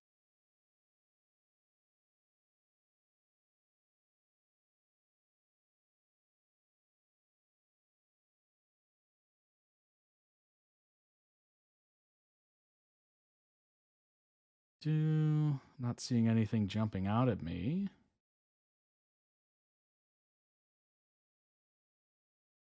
I'm never leaving you again. Oh, a third. Is that the third kiss? What number are we on? It's back to the team of the future and immediately handing fans a fantastic reunion. Hearing his proposal to Gemma even though she couldn't hear it, was lovely and spot-on summary of how far they've gone for each other. The moment she's able to see him for the first time in space makes your heart melt. The real deal. Oh, this is definitely a big one. 100th episode was the perfect hour to commemorate the series. Big on emotion.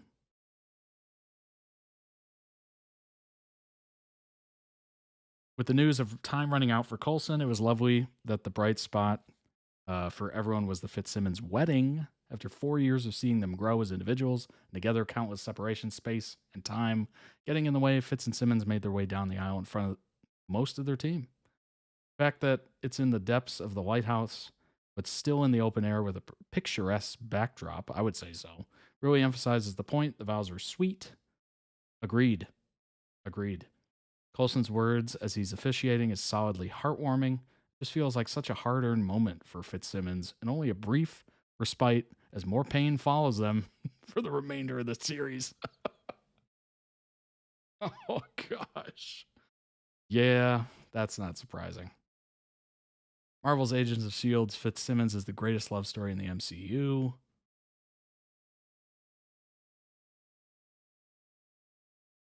Fitzsimmons is the greatest romance in the MCU, portrayed with unmatched chemistry. This was evident right at the MCU's inception with the love affair between Tony Stark and Pepper Potts. Pepper was originally the long-suffering personal assistant, subservient to her boss Tony's whims, eccentricities, and dalliances. Even when Tony declared his love for Pepper and promoted her CEO of Stark Industries, they were hardly equals. Arguably, the only one who really admires this pairing and desires a storybook ending with Pepper is Tony himself.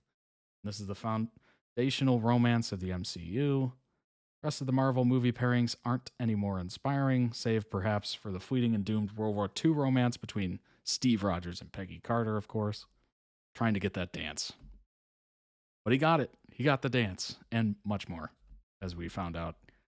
Steve and Peggy simply didn't have enough time, with fate cruelly creating a situation where Steve remains young and vital, while Peggy lived a heroic life for decades without him, aged and died.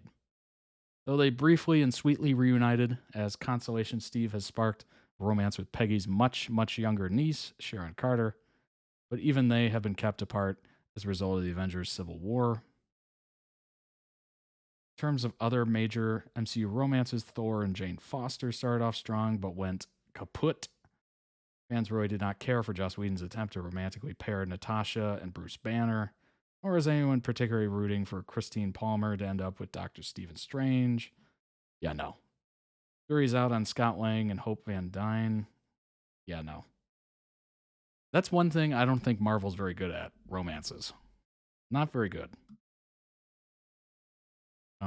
Obviously, this is quite different. This is so radically different than those other ones. It's unbelievable. Matt Murdock's relationship with Karen Page and Elektra are both disasters.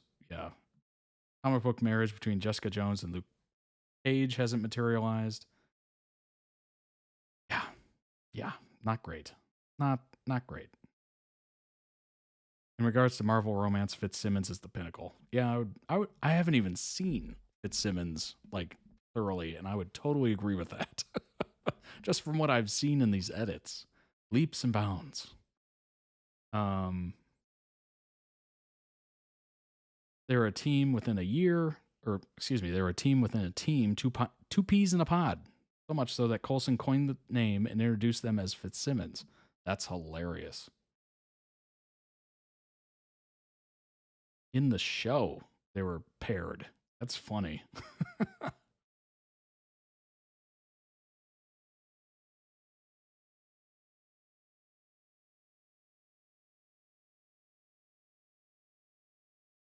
That is very interesting.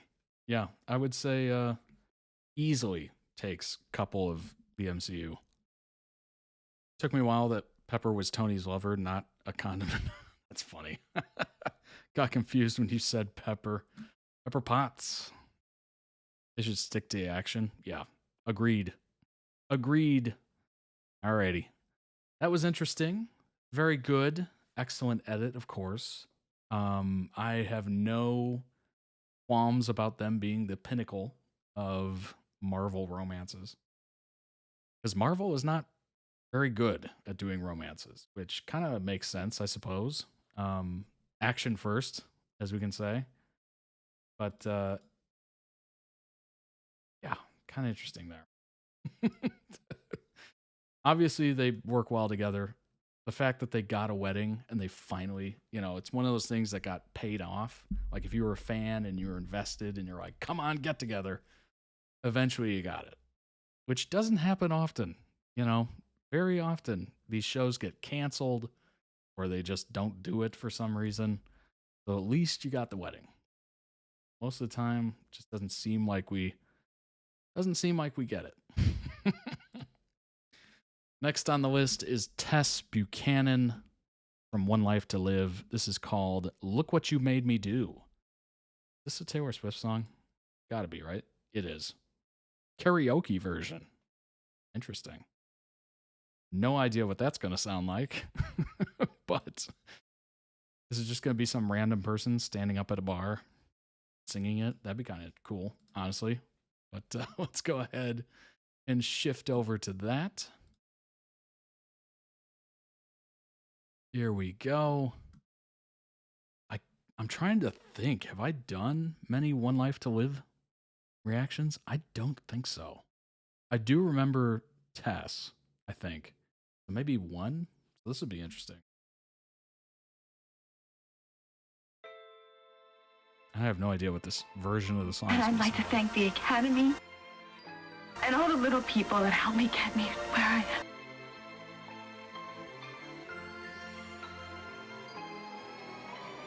I don't like your little games. Don't like your tilted stage. The role you made me play of the fool. No, I don't like you. I don't. You know what's amazing to me right off the bat? Sorry I'm pausing it, but what's amazing to me right off the bat is you can tell, number one, it's not high definition. And it's so weird because back then we never thought of it like that. It was very much like, that's just what TV looks like. It is what it is. It looks great. And now that we have HD and 4K and 8K and God knows 16K, it's so weird to watch this standard definition TV content. Like it just looks horrendous. It's very odd. Very much like video games in that way. But it was so normal. That's the crazy part. Said the gun was mine. Isn't cool. No, I don't like you. But I got smarter, I got harder in the nick of time. Honey, I rose up from the dead. I do it all the time. I got a list of names. It's in red. I check it once, then I check it twice. Oh, look what you made me do. Look what you made me do. Sorry, Charlie. All right, Tess. Swinging pans. Look what you made me do. Look what you made me do. So I have your attention now, Leo? Who are you? Don't like your kingdom. Jessica has left the building. To me. You asked me for a place to sleep. Locked me Yeah, I'm fits in good and beautifully. pissed, Antonio. And I am never as strong as when I am good and pissed. Lady, you mess with me, and it's gonna suck to be you. I'm ready to meet your maker. I'm gonna blow you to kingdom come. Are you scared? Oh my gosh. If I was you. I don't know if I've heard a song perfectly match the edit like this does. This is unbelievable. I'd be terrified. Yeah, it does. It fits so perfectly. Look what you made me do. Look what you just made me do. Look what you just made me do. Look what you made me do. Look what you made me do. Look what you just made me do. Who would I want to hurt? Besides you. This is my crew. So apparently, Tess is like a persona of Jessica. I swear to God, I'll make you pay. I swear to God, I'll make you pay. If it's the last thing I do, do you have it? You got it?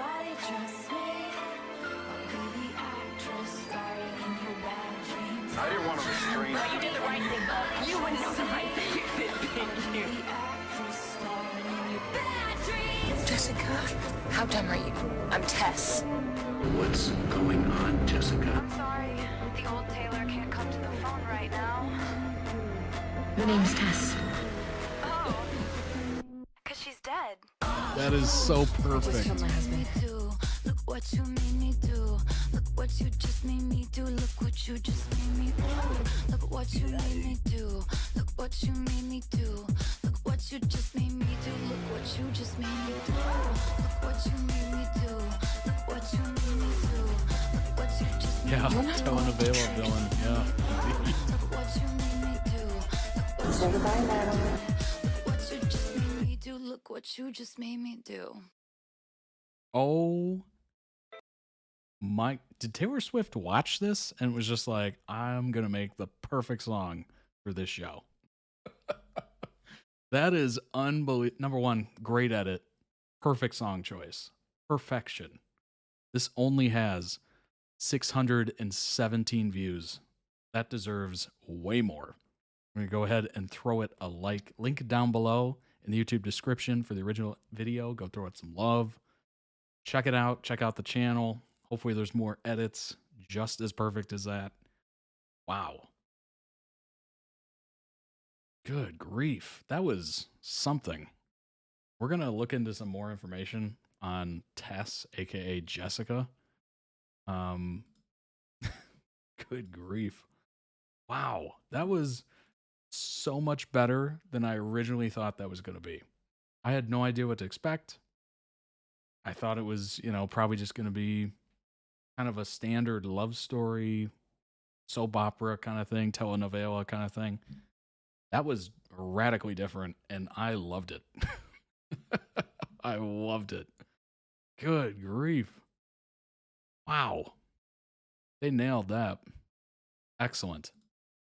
Good character, good edit. Jessica is a fictional character on the ABC soap opera let me make this bigger so it's easier to read for all of us. There we go. One Life to Live. Aaron played the role from 1990 to 2003. Wow. Bree Williamson assumed the role in 2003 until the network season finale on 2012. Enter Tess. Okay. I guess we'll do a little bit of Jessica and then go into the Tess stuff. Aliases: Tess, Bess, Teen Jess, Wes. Wait, what? Journalist for Lord Enterprises, owner of Brennan Winery. Okay. ABC series finale. Actress chose not to join new One Life to Live L. Interesting. Daughter of Victoria Lord and Clint Buchanan.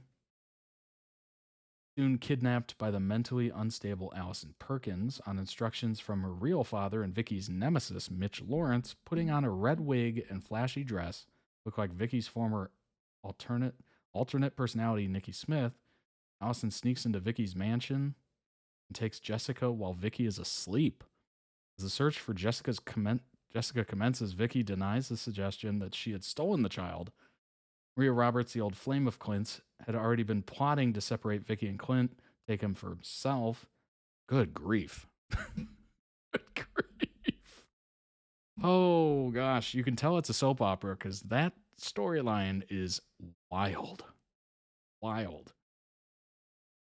Manipulates the situation further so that Clint begins to believe that Nikki is the kidnapper after all. When Maria is later sure she has ruined Clint and Vicky's marriage, she persuades Allison to return Jessica. Allison does, but is subsequently hit by a car and falls into a coma before she can tell anyone about Maria's schemings. Oh my God. It matched so well. The song, her character, her acting, the edit, everything was perfect. Yeah, absolutely. Props to the actor. She played her well from what it seems. Yeah, indeed. I totally agree. Boy, what an interesting... Okay, so we got Tess, and then Tess returns, and Bess. Following Tico's death, Jessica begins to suffer from blackouts and losses of time. It's soon revealed that, like her mother, Jessica suffers from dissociative identity disorder. Jessica is once again romantically involved with Antonio in 2005, but her wild alter ego, I'd say so, Tess, parties and meets other men. Oh, this is fascinating already. Antonio is engaged in a custody battle with RJ over Jamie, and the stability of his relationship with Jessica is an important factor. Jessica discovers her condition and soon realizes that she is in danger to not only the case, but Jamie's safety and well-being.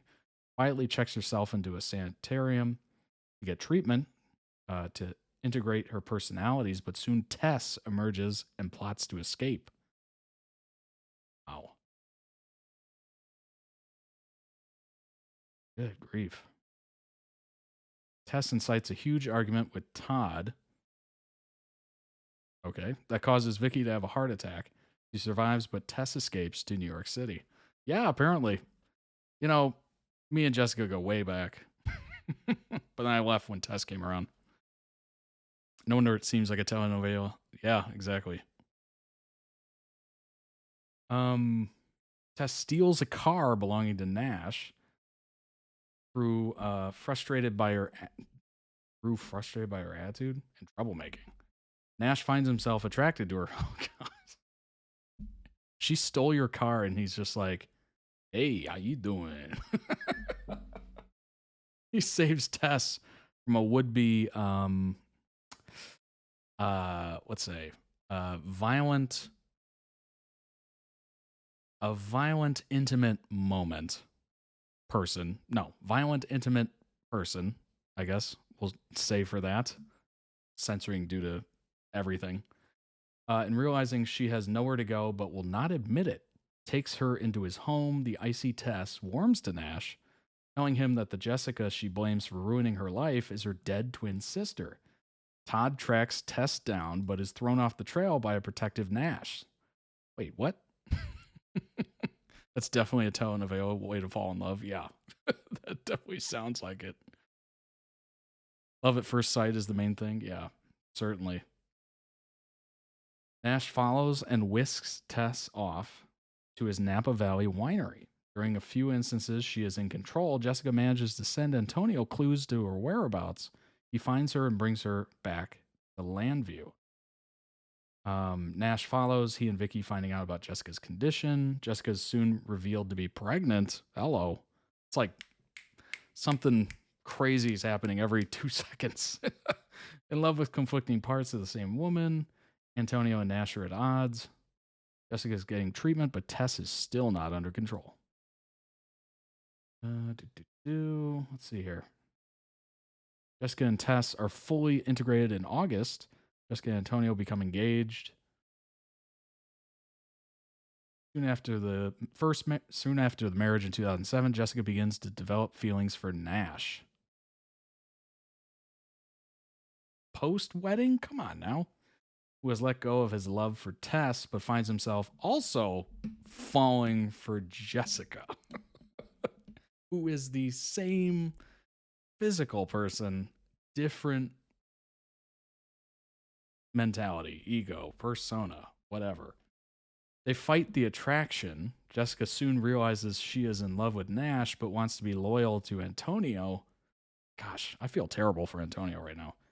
She agrees to adopt Jamie and tells Nash she does not love him. Nash is on his way out of town as a guilty Jessica flees the adoption hearing. They both find themselves at the stone quarry, finally giving in to temptation and making love. Oh my gosh. Good grief. Jessica's about to tell Antonio that she wants to be with Nash when she collapses, diagnosed with hepatitis C, presumably a result of Tess's wild lifestyle. Oh, God. Oh, this is unbelievable. You can tell the writers are just like, we gotta up it. Every week, we gotta do something new, crazy. It's also determined that as a result, Jessica has now had a related form of liver cancer and needs a transplant. I guess Hep C wasn't good enough. As the search for a suitable donor begins, Jessica tells Antonio about her feelings for Nash. Does she tell him about the rendezvous? That's a good question. Is that included? Furious and devastated, he leaves town with Jamie. Not surprised. Antonio turns out to be a match, for the liver transplant. But not even his mother Carlotta knows where he is. Nash manages to track Antonio down and convince him to return to save Jessica. Jessica and Antonio divorce, but she collapses in the courthouse as her body rejects. Oh, he did it anyway? Oh. Her body rejects the transplanted liver. I think that's karma, honestly. I think that's karma. David Vickers, determined to be a suitable liver donor, he makes a deal with Clint to donate in exchange for $10 million US dollars. Desperate Clint agrees as Nash proposes to Jessica and they marry in her hospital room. Jessica pulls through and a guilty David returns Clint's money as a goodwill gesture. Oh, wow.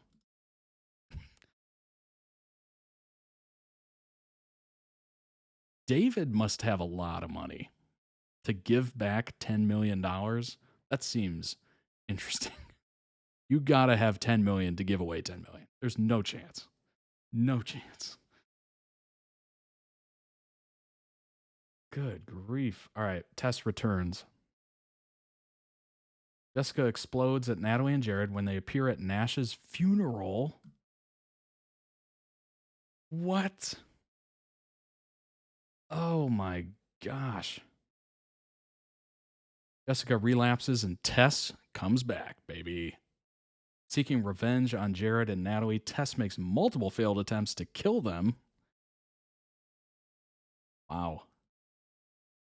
Tess commissions a secret room in Lionfair's basement, one with soundproof walls and closed-circuit television feeds of every inch. So Todd and then Jessica's visiting aunt, Tina Lord, realize that Tess has returned. Tess manages to blackmail them both to guarantee their silence. Well, you know.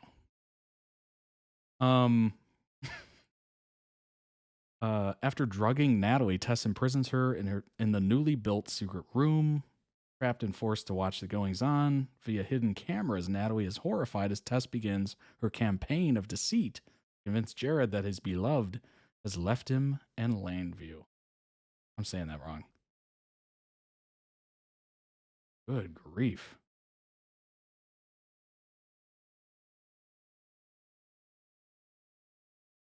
So Jared discovers the prison, but finds himself trapped inside with her. Vicky returns from a trip to Africa. Tess realizes the walls are closing in around her. She hides out with a reluctant Todd. Smart. As Vicky realizes that Tess has returned, a pregnant Tess goes into premature labor and flees to Nash and Jessica's abandoned cottage. Conjures up the hallucinations, one of her mother Vicky's alternate personalities, the only mother Tess has ever known. Good grief. Tess delivers a severely premature baby girl. The baby is stillborn. Ooh. Gosh. This just keeps getting worse. Like this is like just a spiral among spirals.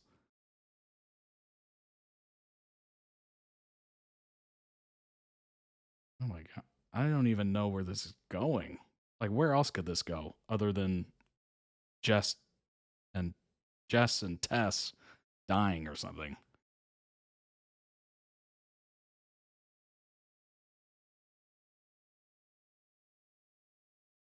Oh, here we go. Jessica's too fragile. Tess is too high-strung. Bess explains. So Bess is a gatekeeper personality modeled after Vicky's Jean Randolph, a cold, clinically entitled entity obsessed with control, order, and above all, protection of the core personality. Okay.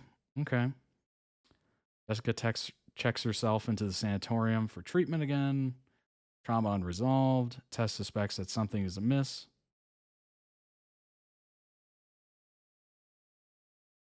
Bess tells Jess I mean, that's kind of confusing. That her negligence has resulted in her baby's death, seeking to hide the secret once and for all. Bess distracts Jessica with the realization that she allowed Tess to emerge to punish Naoui and Jared. Good grief. That is... Wow. That's something. Oh my gosh. That was just a spiral among spirals and spiral. That was a wild read. If there's something about these soap operas, is that when you read it in text form, you know, and not watching it in a series with other storylines, other couples, everything, it is just boom, boom, boom, boom, boom of crazy. It's so wild to read it like that. Oh my gosh. A lot happened in a short time. Yeah, exactly. Just seemed like she couldn't catch a break, honestly. That's too bad. That is too bad. Interesting storyline. I like the fact that Todd survived. It wasn't a target of Tess. It's kind of nice. Figured it out. Went into hiding. Classic. Awesome moves. Well, let's go ahead and jump into the next one. It is the last one for the day. It is SHINee, Married to the Music video. Classic Todd indeed. Staying out of trouble. Let's go ahead and jump into this. I'm not sure if there's needed closed captioning involved, but we'll go full screen, and if you know what, we'll do the our way. I'm assuming there's closed captioning. All right, here we go. If there isn't, obviously we'll make the change. Survival. Woo! All right, here is SHINee, Married to the music video.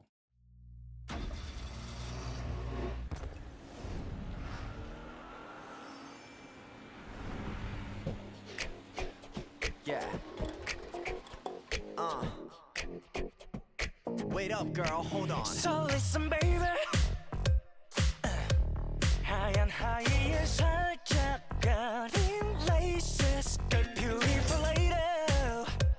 Hey, 네 어깨 위 아슬아슬 see-through. 네 심장 비트 소리에 걸음이 맞춰져. Oh baby, 나도 모르게 이끌려가. 느껴보죠 걷는 L.O.V. By the way, SHINee, you pronounce the E's at the end. Oh, SHINee? Did not realize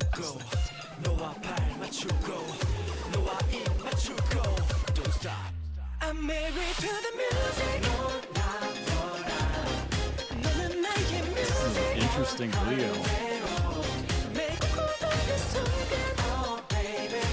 Hold on. We're going to make this full screen because I realize there's no closed captioning.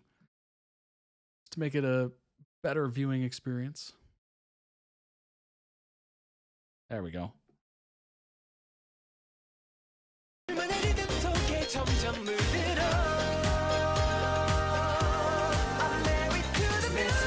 head is crazy. And the fact that it's still singing is amazing.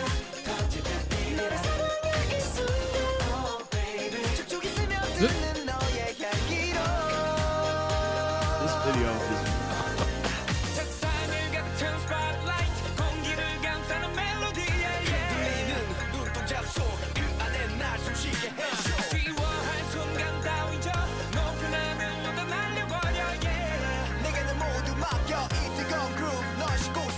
심장 비트 소리에 세상이 들썩여. Oh baby, 나도 모르게 휩쓸려가. 구경한 적 없는 M.O.B. 작은 손짓 하나에도 내 맘은 사생의색을 입고. 넌 나를 지휘하잖아. 너와 눈 맞추고, 너와 발 맞추고, 너와 입 맞추고. Don't stop. I'm married to the music. 넌 나더라. 너는 나의 music.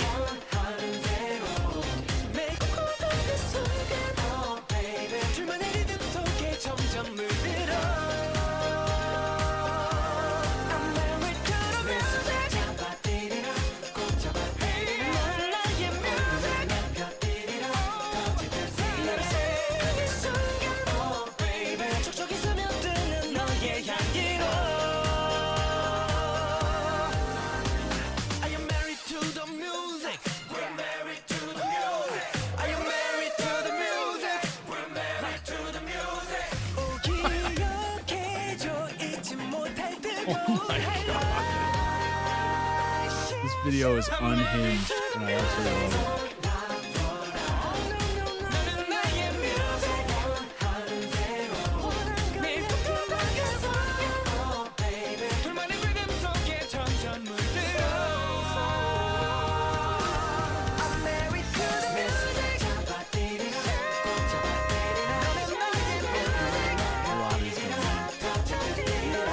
Oh, really? That's awesome. It's an interesting one to start with, that's for sure.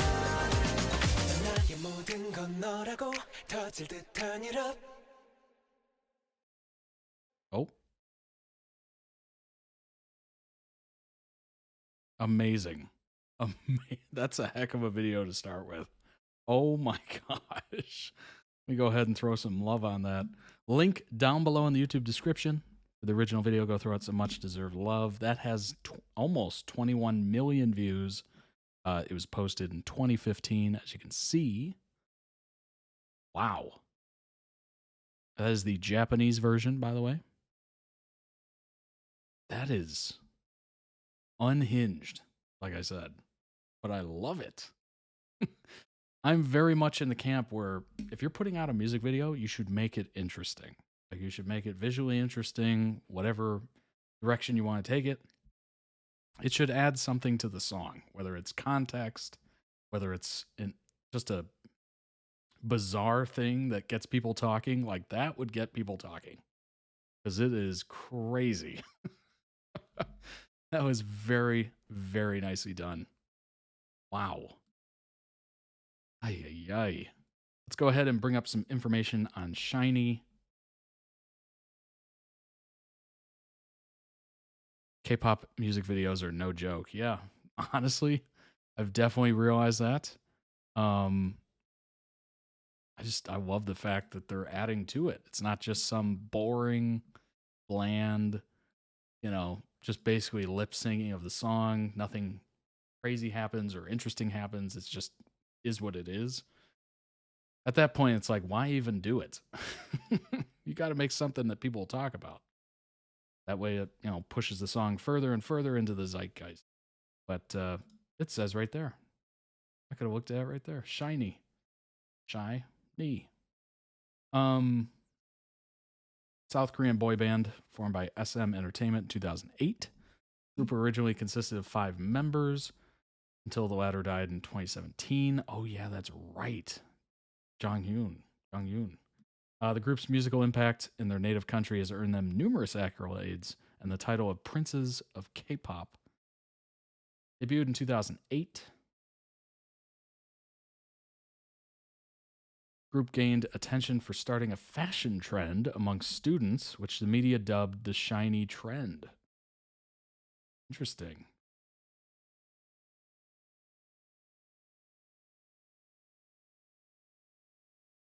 2012 released Sherlock, which became the 5th best-selling album of the year, over 180,000 copies sold. In mid-2011, SHINee signed with EMI Music Japan to venture into the Japanese music scene. The Japanese version of the single Replay sold over 100,000 copies.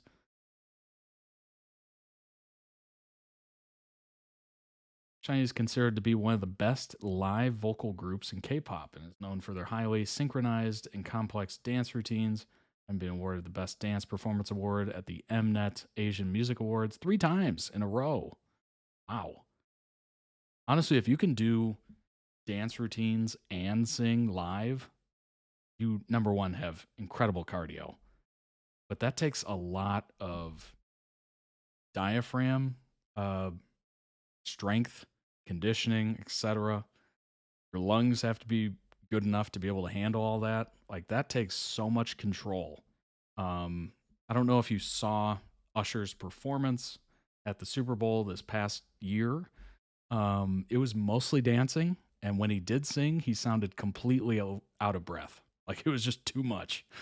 I don't know if he was out of sync because he's been doing a bunch of Vegas stuff, but it was interesting to see, honestly. It was a lot of dancing, not a lot of singing.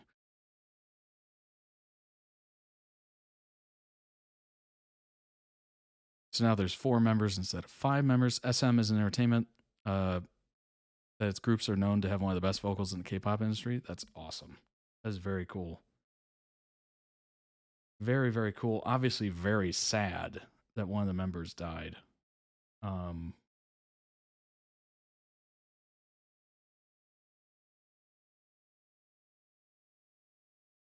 2010, group released their second full-length studio album, Lucifer, which topped various physical and digital sales charts in South Korea.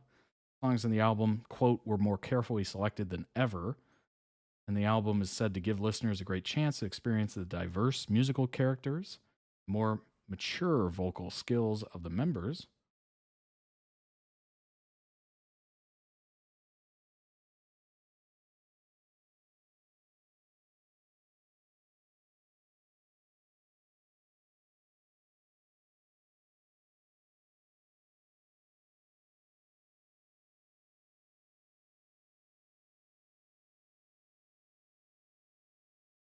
Oh.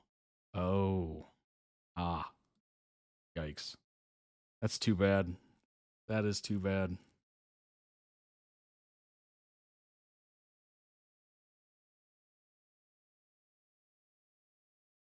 Oh, they postponed the events after that. That makes sense. Decided to continue promoting as a 4-member group and proceed with their Japanese tour as scheduled.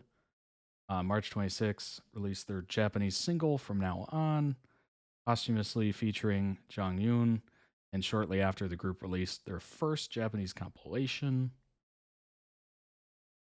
That's too bad. Gosh.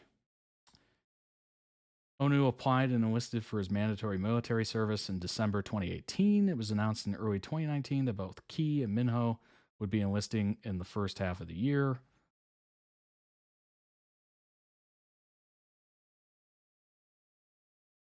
That's got to be interesting to be in the military while also like your career is just taking off, or maybe it's already taken off and you have to go in. That is quite the interesting scenario. Yeah, when he died, there were 2 other K-pop idols who did the same. Oh my gosh. Good grief. It always comes in 3s, doesn't it? Something about the number 3 is just unbelievable. But yeah, that's way too bad. Sad to hear, honestly.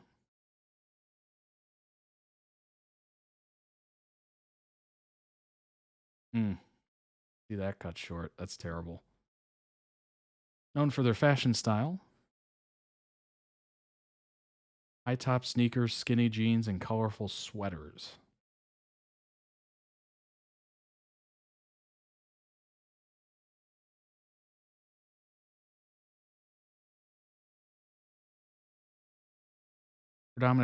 Predominant musical genre of the group is contemporary R&B. Remember Jung Yoon discussing the group's music styles, quote, I've learned there are quite a few things we can do as a group that wouldn't be possible if I were alone. When we work together, we try more challenging things with everything. Even if we question whether we can pull it off, we always try. As SHINee, we have to keep striving and do things that are a bit more sophisticated and detailed. Billboard columnist Jeff Benjamin compared SHINee's songs like Punch Drunk Love and Aside to the sounds of Michael Jackson, Lionel Richie. Tracks like Beautiful and Runaway combined unique electronic production elements over a sugary boy band harmonies to create year-round pop music. Interesting. Sad thing is they were all friends. Oh my gosh. I believe it was before he did it, but 2017 was a year every K-pop stan felt sad and it opened everyone's eyes. Yeah, certainly. I don't know why they all did it. Maybe it was pressure or something. Who knows? Well, I don't know. But certainly probably opened some eyes to how people were being treated. And, you know, maybe they self-reflected over, you know, what was going on there. But hopefully there was some self-reflection. They were getting hate. Oh, gosh. Unfortunately, that seems like a thing. Unfortunately, there's always that toxic element to fans or stans or, you know, whatever groups. that support something, whether it's an artist or a band or a group or an actor or whatever. Unfortunately, there's always the toxic side. And it seems like, they can't just enjoy the positivity or push the positive news about their favorite thing. They have to tear down other things. It's a shame, frankly. It is the grossest part of social media. But unfortunately, it just seems to be a thing. And it's not stopping anytime soon. Especially the 2 girls who died. Oh, good grief. Ugh, that's too bad. That is too bad. What SHINee taught me about grief, friendship, and joy. If all my life I tried to avoid the grief of losing people, then this was what I would miss, the weird, hilarious joy of loving them.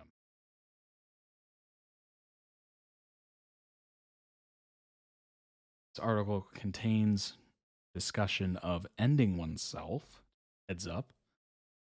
2020 global pandemic brought me and my friends back to our hometown in the suburbs of San Diego. That's in California, if you're not aware.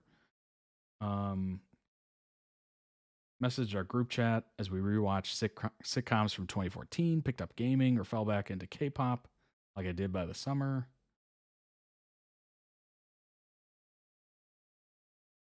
You'd think that things you loved in high school would embarrass you now, and maybe they do, but honestly, SHINee still hits. 2008, SHINee debuted with the R&B single Replay, in which members play boys in love with an older woman. Still feels timeless, the synth heartbeat of its opening notes instantly transporting listeners to some hazy nightclubs that only plays Usher, that's funny. SHINee soon set the... I literally just mentioned him. That's crazy. Soon set the standard for mainstream K-pop with their well-balanced harmonies, thrilling complex choreography, and endless capacity for experimentation. Let's see here. I'd stopped listening to SHINee in late 2017 after One of One's release. Back then, SHINee's main vocalist, Kim Jong-un, had suddenly passed away. K-pop no longer felt like something my friends and I could easily share. With Jung-yoon's absence, it was impossible for SHINee's music now to be anything like the songs we used to love, so I don't know what else I was searching for this past summer, if not nostalgia.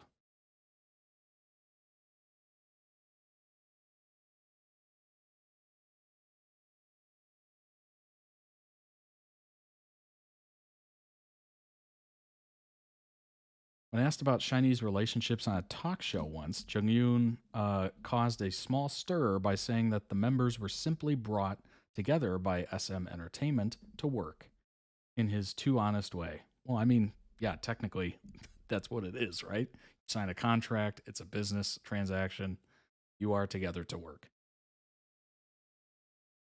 One of them couldn't handle the hate she was getting. Then her best friend felt very sad, so she followed after.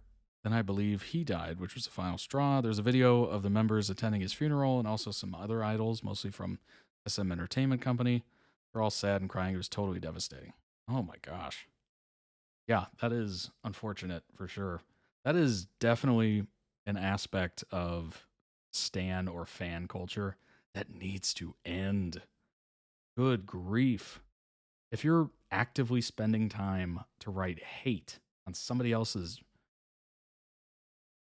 replying to somebody else or actively like tagging them in hate, like, what are you doing? Like, get something better to do. Find something positive. Work on your own life. Something. Enjoy what you enjoy. If you're sending hate on another group, how about you just listen to your group and enjoy yourself, right? It makes no sense. Like, those people have nothing to do with the group or the person or whatever that you're hating on. Nothing at all. It's just unbelievable. What he meant, he clarified later, was that those circumstances made their friendships more special. We're a family, a community of common fate. Whether SHINee or my high school friends, every great friend group feels bound by that common fate. Every great friend group strikes upon something like magic, some strange alchemy that makes you all your weirdest, funniest, and most brilliant selves. That's a good way to put it. Regardless of what brought you together, you always arrive at the same place. In-N-Out Burger. I love In-N-Out Burger, by the way. Oh my gosh. When I first had it here, it was life-changing. I've never looked at McDonald's the same way. By December 2017, we're all midway through college, scattered across the country. Kim Jong-un, born 1990, member of K-pop group, discovered deceased in a hotel room, likely ending himself. In the following months, his friends performed concerts in his honor. All his friends organized memorials across the world. I wish that I'd been there for any of it, but I wasn't. I didn't talk about it to my high school friends, who eventually didn't talk about it either. Soon after, I stopped listening to K-pop entirely.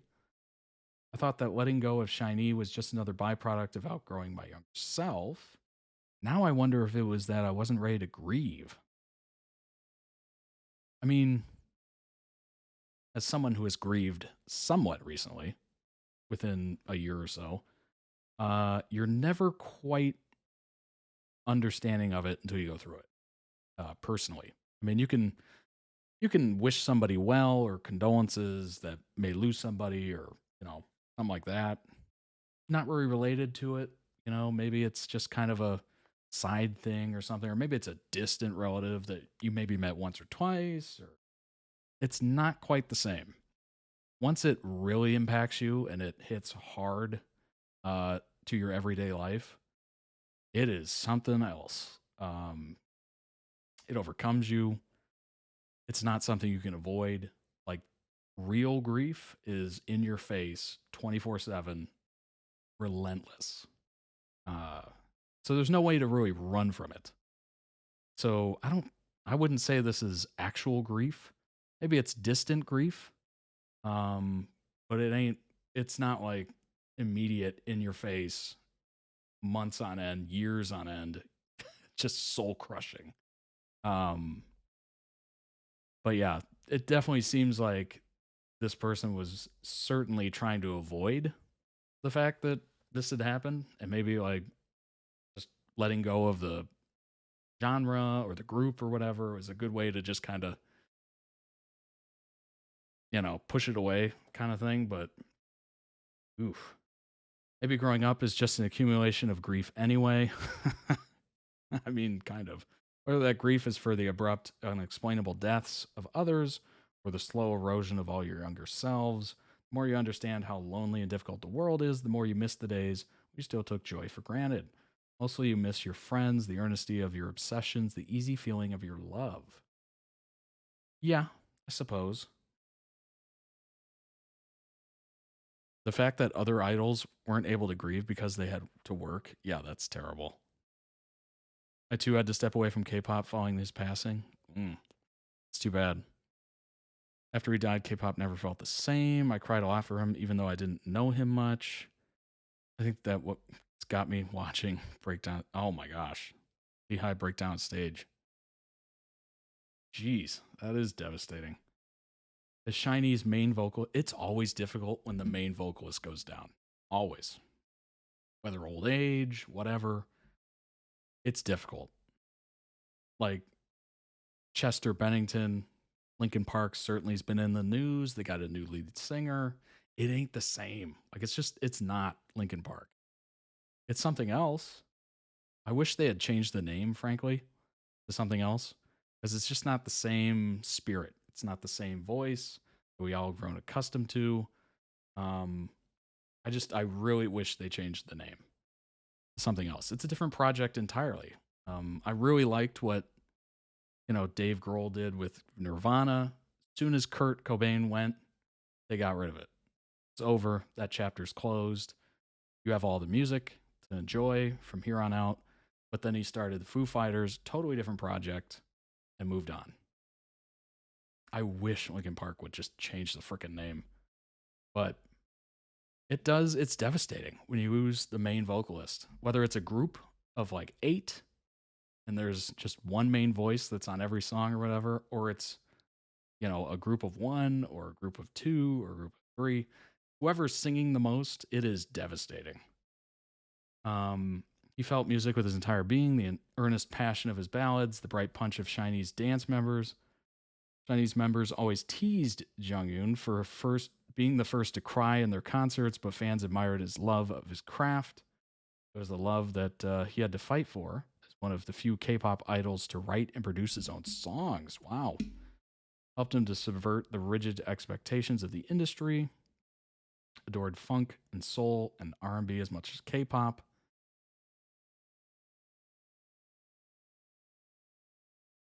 He described himself as simply a person who shows up on TV. With bemused practicality, wholly uninterested in being anyone's false god. Even now, his honesty feels daring, unprecedented. On Twitter, he talked about various injustices out of the responsibility he felt to his fans. That's awesome. That's really cool.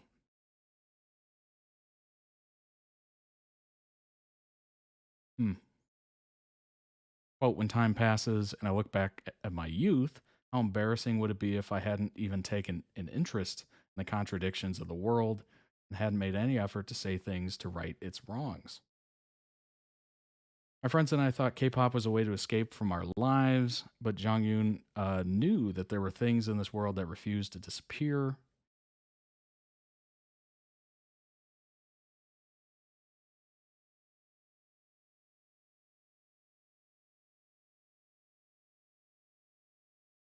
Oh, interesting. On the tour after, they kept Jonghyun's backing tracks in every song, even when forced to cover his solos. In their tribute songs, members left a space for Jonghyun on stage and looked up at the sky. Through a blur of tears as his pre-recorded voice soared above theirs. Dang.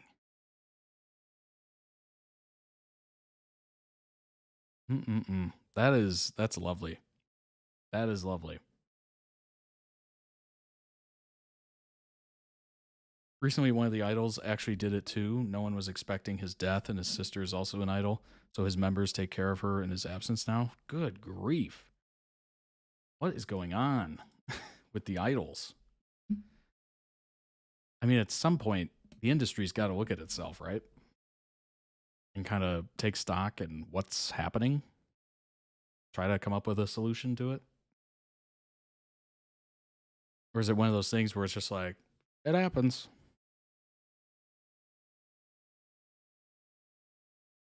Grief itself rarely makes sense anyway. I'd scroll through heartbreaking letters to Jonghyun, beautiful tributes to his life, then suddenly find myself laughing at a video of him playing the kazoo.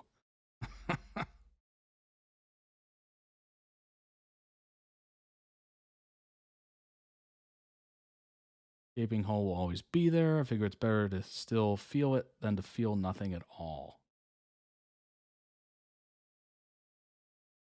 I always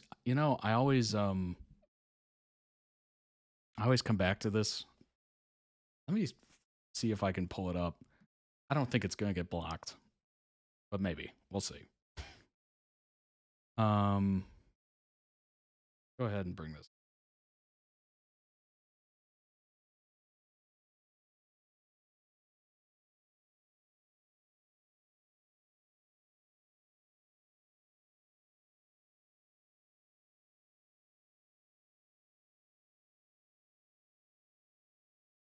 Yeah, I've never been the same since my brother died.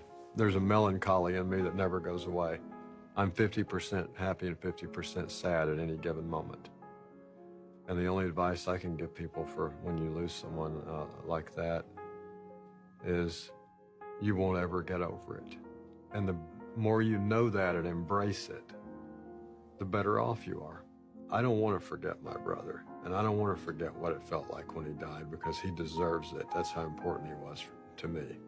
So if I have to suffer, and if I have to be sad for the rest of my life, and if I have to be lonely without him, without his particular thing, his sense of humor and what he brought to life, then that's the way I honor him. Isn't that beautiful? Yeah, I've never. Isn't that freaking perfect? Oh my God.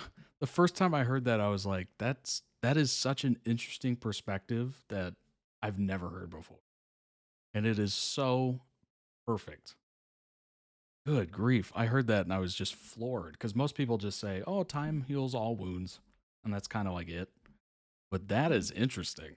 I would rather feel the pain and the loneliness of losing that person as a way to honor them. They're worth it. They're worth the pain. They're worth the memories. They're worth all that stuff. Like, that is fantastic. His name was Moonbin, and was best friends with, from 17. Yeah. Many idols are leaving the companies because they can't deal with the pressure or because of diets. Oh, gosh. Yeah, that's probably true, huh? You have to look a certain way. There's pressure to maintain weight and all that stuff. That's not surprising, honestly. Plus, there's probably plastic surgery in there as well that maybe some people have to get to maintain or whatever. There's probably a lot of little hidden things that most people don't realize. Hopefully that's not the case, but unfortunately, I think it is.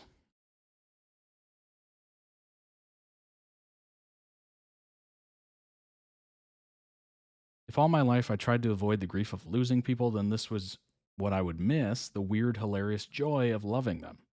We all have to grow up at some point anyway. At least we don't have to do it alone. Yeah, that's a good point. The good times and the bad times. That is life, right? That is life. Ups and downs. Unfortunately, everybody we love and know will eventually go, and we will too. SHINee gets odd, loose body parts in the Married to Music video. Yeah, that was a weird video. I liked it. It was so weird. I liked it. Yes, some companies force them to do plastic surgeries. Yeah, I'm not surprised.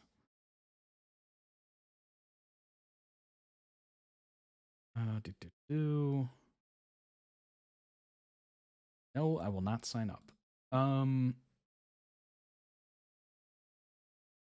Let's make this a little bit bigger. Music video is a bit B-movie horror film. Was a little Rocky Horror Picture Show-esque camp thrown in as the guys hit a ghoulish party. Radioactive drinks.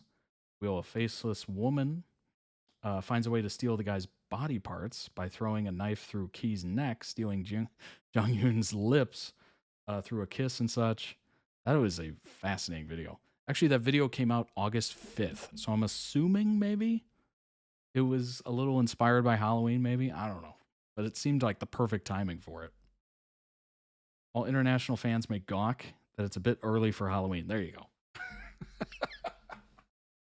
I swear I don't pre-read these. SHINee is actually embracing South Korean tradition to flock to horror films in the heat of summer. Oh, interesting. It's common knowledge in the country that one's body temperature cools while watching the genre. Really? So to cope with sweltering temperatures, South Korea's ideal time for a scary movie is the summer. What? I did not know that. That is interesting. That is such an interesting tidbit. The quintet embraced the tradition with their own take on a murder mystery.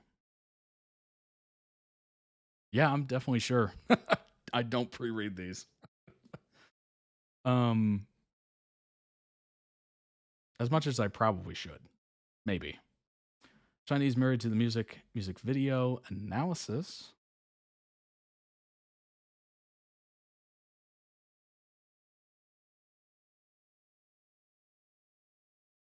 This video is about SHINee's relationships with the fans. Warns against the effects of idolizing celebrities.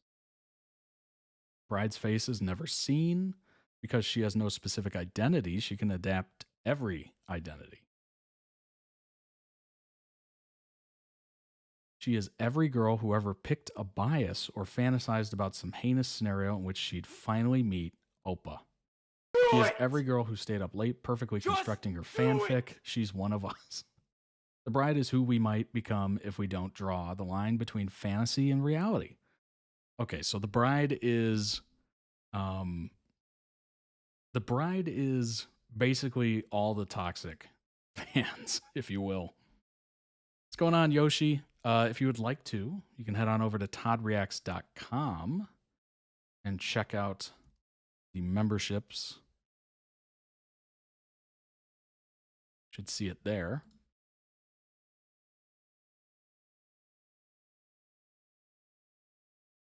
Her guise as a bride is nothing more than a costume and imitation with a glaring flaw.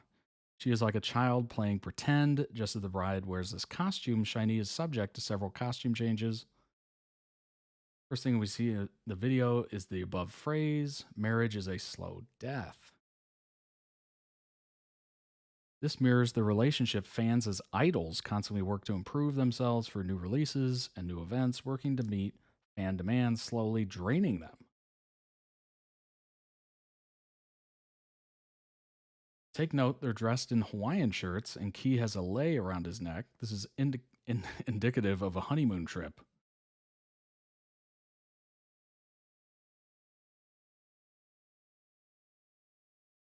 This is such an analysis. It's wild. This is so in-depth. I'm just reading ahead like, what? In order to keep making music, they must subject themselves to the fans, give themselves away. Carrying Jonghyun through the door is a parallel to carrying the bride over the threshold. And there is no bride and five grooms. This marriage act 2 is flawed.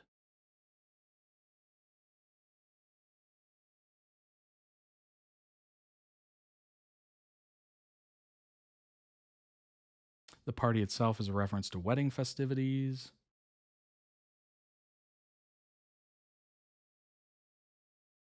Videography mirrors this game as the camera shoots from a spinning perspective. Yep. She even forces the members to injure each other unaware. As Taemin swirls to the ground after being hit by Onu, we can see her skirts and her shoes.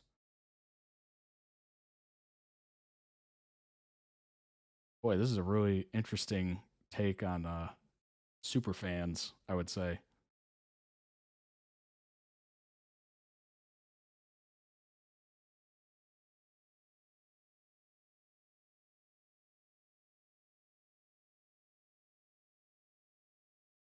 All the members lose their body parts in fashions that resemble childhood amusements.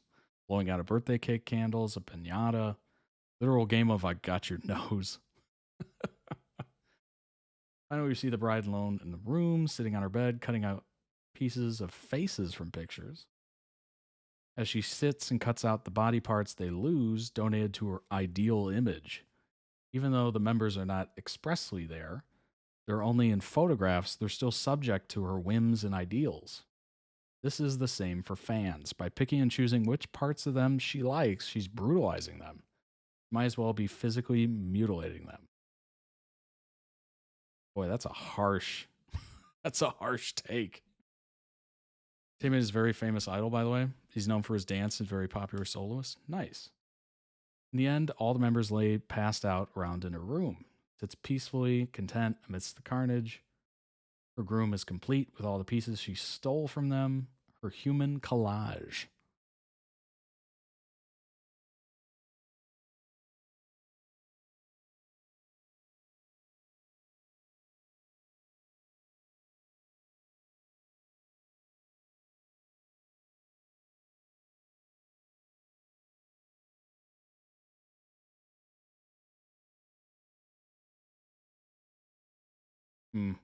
Great Gatsby. Fantastic. Years spent romanticizing Daisy culminate in disappointment and his eventual death. Moral is, of course, that people are not meant to be idolized. Making gods out of humans is damaging to both the idol and the worshiper. That's a good way to put it. That is a good way to put it. He's collaborated with Jimin from BTS before. Nice.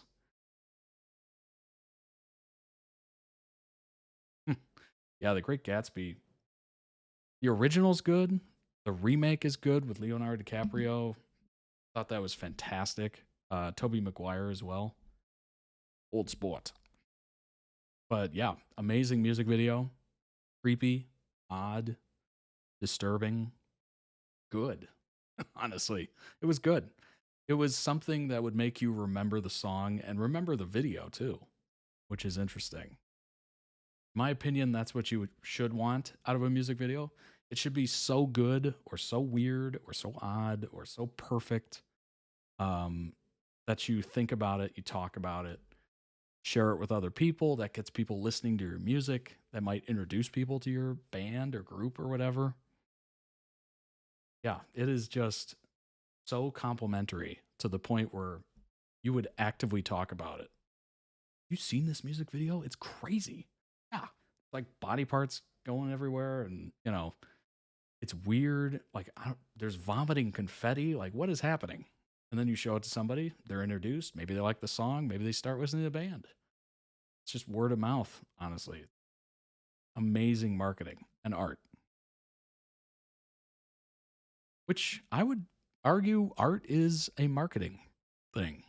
Because depending on, you know, how the art turns out, people will consume more of your art. It's almost like advertising built into it, frankly.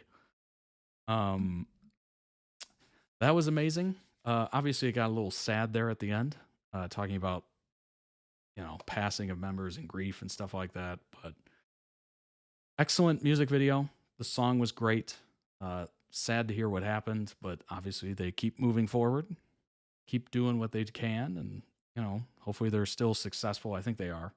But yeah, very good. Had fun indeed. I'm glad you had fun, and I hope you enjoyed. If you would like to request your own videos, certainly check out toddreacts.com. You can do so. Season and series tiers is how you do that. Don't forget to check out the winter collection of merch available as well. Members save 15% on every order automatically. You don't have to put in a code or anything.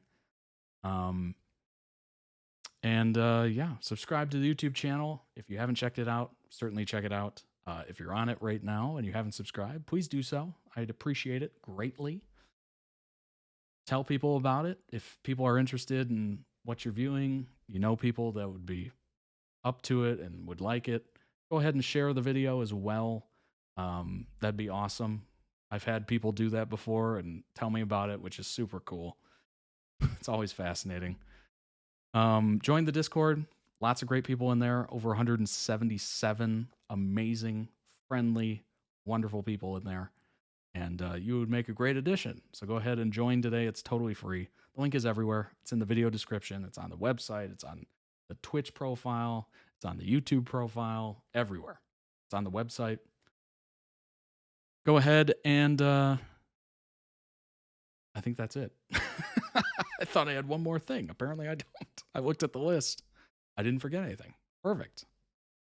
Thanks for taking the time to react to these videos. Absolutely. I enjoy it. I love this. I started doing this 3 years ago, and honestly, those 3 years have passed so fast. It's ridiculous. It's even passing faster now that I'm doing 2 streams a week and doing 10 videos or so. It's wild. It's unbelievable how fast time is passing because of this, which is cool. You know, I started doing this because I wanted to enhance my algorithm, see new content that I had no idea existed, and that has happened. And if you've stuck around for a while, you've definitely experienced stuff you have never seen before or heard before, which is very cool. Very, very cool. So thanks for joining me on the journey. And if you're new here, strap in, subscribe, and let's go on this journey together. Thanks for hanging out. I appreciate it. We will be streaming live on Twitch on Wednesday of this week, as well as the typical Friday. And then next week, we'll do Monday, Tuesday, and Wednesday. So it'll be stream heavy. You won't see those videos on YouTube for until its normal time slots, but they will be done and ready to go, even when I'm away, which I'm definitely looking forward to. I'm looking forward to a little bit of vacation, I suppose. Yeah, it'll be nice to meet up with family and whatnot. So looking forward to the holidays. I hope you are as well, and you have an amazing time. And I hope you have an amazing week. I will see you all on Friday, or on Wednesday, actually. I'll see you in 2 days, which is definitely shorter than usual. But I hope you have a wonderful Tuesday and Wednesday, and I'll see you on Wednesday night. How about that? Thanks for hanging out, Andy. I appreciate it, and thanks for subscribing as well. All right, everybody. Take care of yourselves. I'll see you soon.